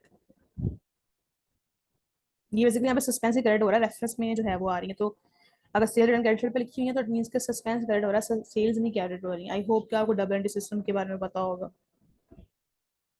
3524, ठीक है। चलो आगे वाले भी एरर्स देख लेते हैं। हम इसको सारों को यहीं पर ही कर लेते हैं और बाद में इसको लेके आते हैं वहाँ पे, ठीक है। तो अब वन बाय वन लिख लेते हैं। तो सबसे पहले सेकंड वाले में देखें, purchase journal for July 2023 had been undercast. अच्छा, परचेजेस जर्नल, अब देखें परचेजेस जो हैं वो डेबिट होती हैं, परचेजेस जर्नल जो है वो क्या होती है, क्रेडिट होती है, क्योंकि एसेट कम हो रहा होता है, ठीक है। तो अगर उसको 90 से ओवर का अंडर कास्ट कर दिया, यानी कि उसको कम कर दिया, तो उसको क्या करना चाहिए, परचेजेस को 90 से बढ़ाना चाहिए, ठीक है। तो परचेज जर्नल क्योंकि क्रेडिट होता है, तो इसका मतलब क्रेडिट जो है वो 90 कैरेट होगा, 90 से अंडर कास्ट किया है ना। तो जो सस्पेंस है वो क्या हो जाएगा, परचेजेस जर्नल, ओके रिटर्न नहीं है, सॉरी जर्नल है, आई एम सो सॉरी, मुझे लगा रिटर्न है। परचेजेस जर्नल है, तो परचेजेस जो है वो डेबिट होती हैं।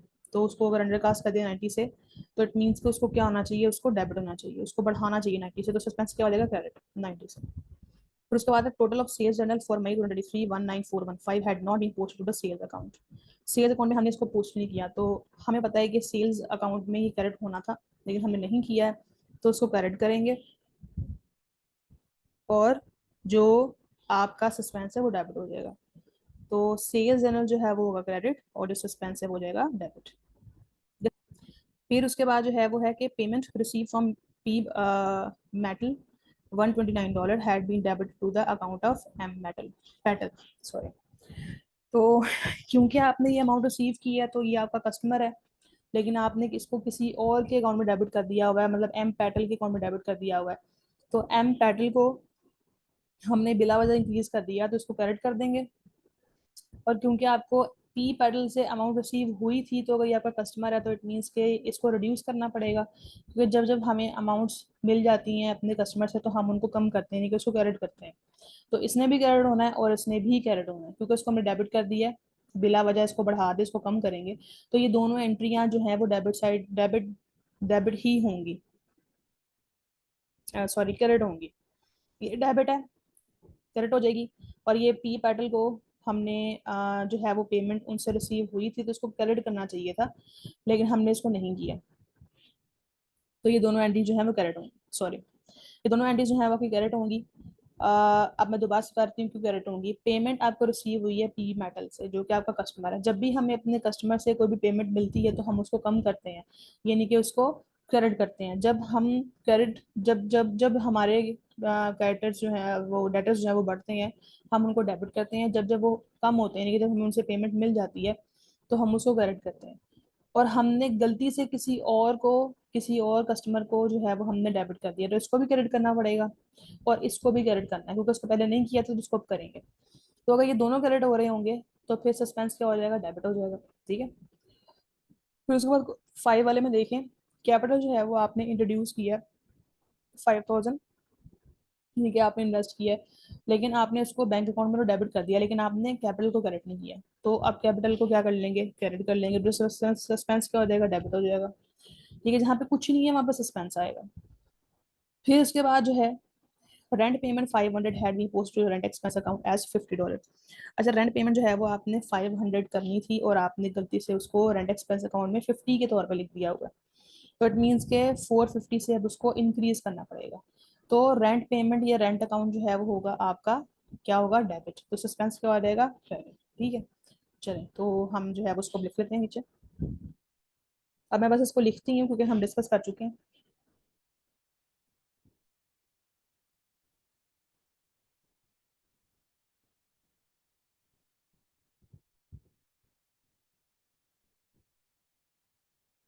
ये वो है जो अंडरकास्ट हुआ था, परचेजेस 90। ये रेंट एक्सपेंस है, तो 500 के बजाय सिर्फ 50 रिकॉर्ड किया है। तो अपनी के जो 450 है वो रिकॉर्ड करने वाला रहता है।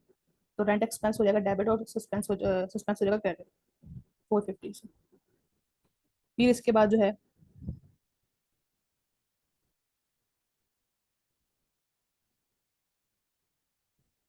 सेल्स आएंगी इस साइड पे। अभी क्यों आएंगी हम लोग ऑलरेडी डिस्कस कर चुके हैं, इसलिए मैं सिर्फ इसको लिख रही हूँ। अगर आपको भी समझ नहीं लगी तो आप वीडियो को दोबारा से नीचे करके तो वो सारी अंडरस्टैंडिंग एक बार से फिर चेक कर लें।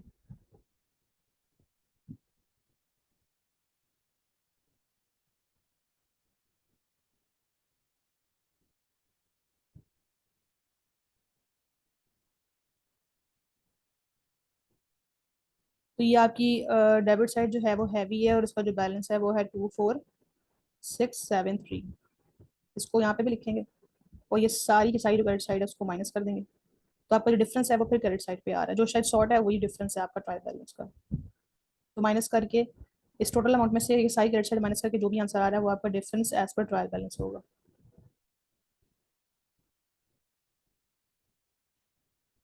17085। चलिए, इसके बाद नेक्स्ट क्वेश्चन देखते हैं। कह रहे हैं कि calculate the corrected profit figures in the tables below. तो हमारे पास जो है ओरिजिनल ग्रॉस प्रॉफिट पर ड्राफ्ट फाइनेंशियल स्टेटमेंट। अच्छा, तो हमारे पास ये ड्राफ्ट जीपी है, तो हमने क्या करना है, हमने करेक्शन वाला जीपी जो है वो फाइंड करना है। अच्छा, अब ये समझ लें कि ये जीपी है, ग्रॉस प्रॉफिट है, तो उसको कौन कौन सी चीज़ें जो है वो अफेक्ट कर रही होंगी। तो सबसे पहले जो हमारी ये वाली एंट्री थी, ये वाली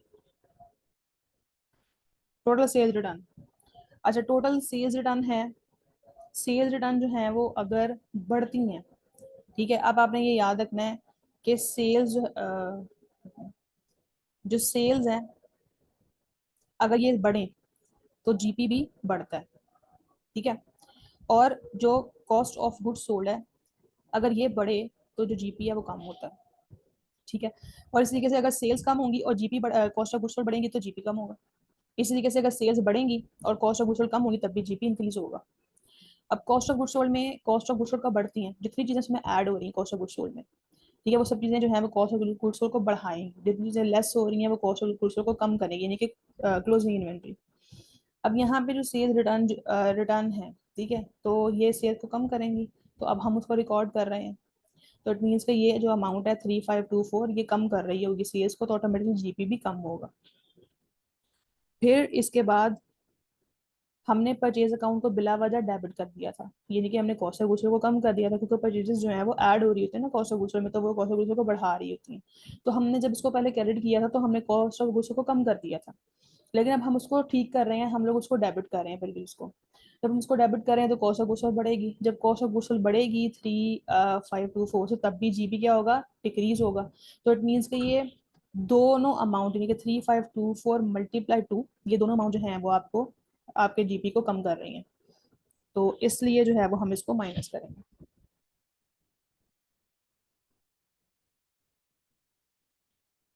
सॉरी, ये यहाँ पे आएगा। हम्म, अच्छा, तो जो आपका एरर वन है, 3524 × 2, तो ये होगा -7048। अच्छा, अह, फिर उसके बाद जो है वो एक और चीज़ आएगी आपकी।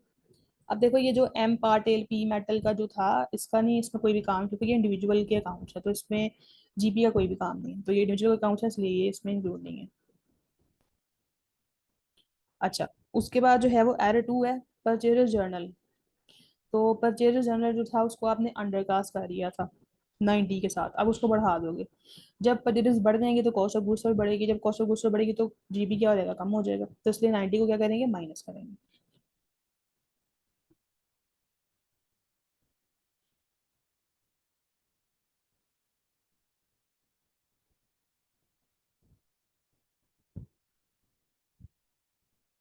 ओके, फिर इसके बाद जो है आपका जो एरर थ्री है, एरर थ्री में आप देखो कि टोटल ऑफ सेल्स जर्नल जो है वो 19415 था, जो कि आपने पोस्ट ही नहीं किया। तो यानी कि जब सेल्स बढ़ेंगी तो जीपी बढ़ेगा। तो अब हमने उसको पोस्ट नहीं किया, तो अब उसको पोस्ट कर लेते, तो मीन्स कि अब वो हमारे जीपी को इंक्रीज कर देगा 19415।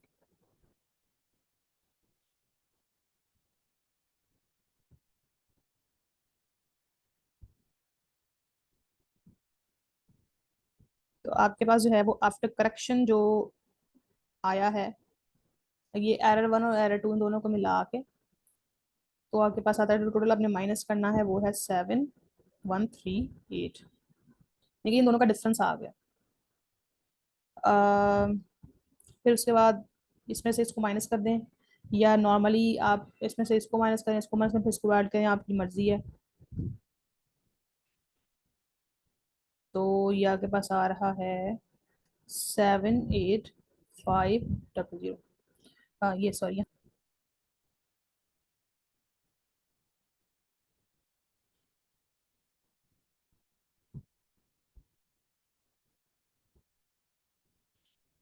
अच्छा, इसके बाद जो है वो हमें फाइंड करना है प्रॉफिट फॉर द ईयर। तो original profit for the year पर ड्राफ्ट स्टेटमेंट ये है, और हमने करेक्शन वाला फाइंड करना है। ठीक है। अच्छा, अब इसमें जो है वो हम लोग क्या करेंगे, ये आपके पास ओरिजिनल प्रॉफिट जो है वो अवेलेबल है। तो हम लोग देखते हैं कि हमारी बाकी एंट्रीज जो हैं वो किस तरीके से आएंगी।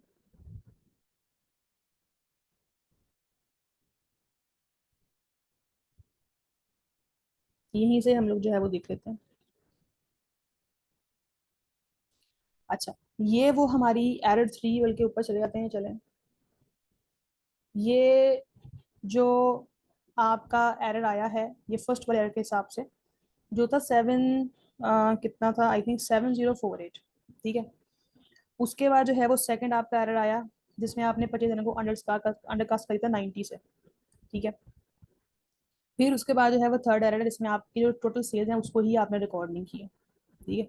तो अब प्रॉफिट को भी जरा सी बार ये सारी चीजें क्या कर रही हैं, अफेक्ट कर रही हैं।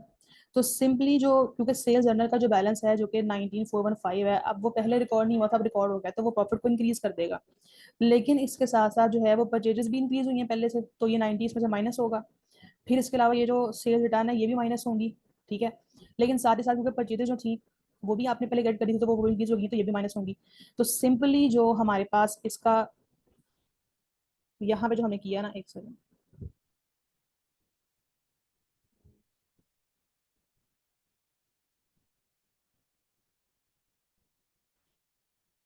हाँ जी, अब ठीक। अच्छा, तो इन दोनों को, ये दोनों ही माइनस होने हैं। ठीक है, क्योंकि इसकी वजह से भी, सेल रिटर्न की वजह से जो है वो अब सेल्स कम हो गई हैं, और परचेजेस के बढ़ने की वजह से जो है वो कॉस्ट ऑफ गुड्स सोल्ड बढ़ गई हैं, तो वो भी आगे प्रॉफिट को अफेक्ट कर रही हैं। तो ये दोनों ही माइनस होंगे 7048। और एरर टू, यानी कि ये भी आपका जरिए सी बात है कि परचेज रिटर्न थी, परचेजेस सॉरी परचेजेस थी जो कि अब इंक्रीज हो गई हैं, तो कॉस्ट ऑफ गुड्स सोल्ड बढ़ गई, तो उससे भी प्रॉफिट आपका कम होगा। तो यानी कि ये जो आपके पास टोटल सेल्स है ना, इसमें से आपने दोनों को माइनस कर लेना। ये 19,415 में से इसको माइनस कर लेना, ये जो इन दोनों को ऐड कर किया है। ठीक है। तो हमारे पास जो टोटल अफेक्ट पड़ा हुआ है सेल्स पे, नेगेटिव अफेक्ट, वो हमारे पास आ जाएगा। ये उसने ही प्रॉफिट को क्या किया है, अफेक्ट किया है।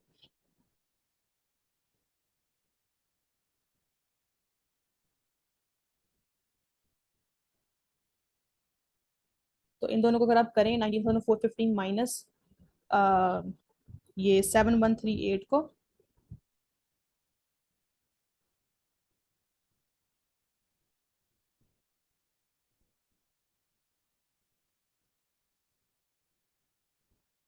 जो आपके पास टोटल सेल्स हैं अभी 19,415, ये आपके पास सेल्स हैं, और इसमें से अब माइनस कर दें आप 7138, तो आपके पास जो आंसर आया है वो है 12,277। ये हम जो है वो अब इसमें ऐड करेंगे, ठीक है, फिर से प्रॉफिट इंक्रीज होगा 12,277। अगर आपको कोई भी क्वेश्चन है तो आप मेरा व्हाट्सएप ग्रुप ज्वाइन कर सकते हैं, ठीक है, मैं अपना व्हाट्सएप का जो मेरा ग्रुप है वो मैं लिंक इस वीडियो के डिस्क्रिप्शन में दे दूंगी, वहाँ से आप मेरा लिंक ज्वाइन कर सकते हैं, और इस पेपर से रिलेटेड किसी भी पेपर से रिलेटेड कोई भी क्वेरीज है तो वो आप मेरे से पूछ सकते हैं, ठीक है। अच्छा, फिर इसके बाद जो है वो नेक्स्ट देखते हैं, नेक्स्ट हमारा क्या है, एक और एरर था आई थिंक, मैंने कोई ऊपर देखा था। हाँ जी, ये देखिए रेंट पेमेंट जो होता है वो हमारी एक्सपेंस है, तो कैपिटल का तो आपके इनकम स्टेटमेंट से कोई ताल्लुक नहीं है, तो इसलिए ये तो इसमें इंक्लूड नहीं होगा। इसके अलावा ये जो पी मैटर और एम पैटल के अकाउंट्स हैं ये इंडिविजुअल अकाउंट्स हैं, तो इसका भी इनकम स्टेटमेंट से कोई ताल्लुक नहीं है। और जो है वो रेंट पेमेंट है आपकी 500, जो कि 50 पोस्ट कर दी है, बट अभी 450 रहती है, तो इट मीन्स कि वो एक्सपेंस इंक्रीज हो गया करेक्शन के बाद। तो अगर एक्सपेंस इंक्रीज हो गया तो वो प्रॉफिट को क्या कर रहा होगा, कम कर रहा होगा, तो उसको माइनस कर लेते हैं।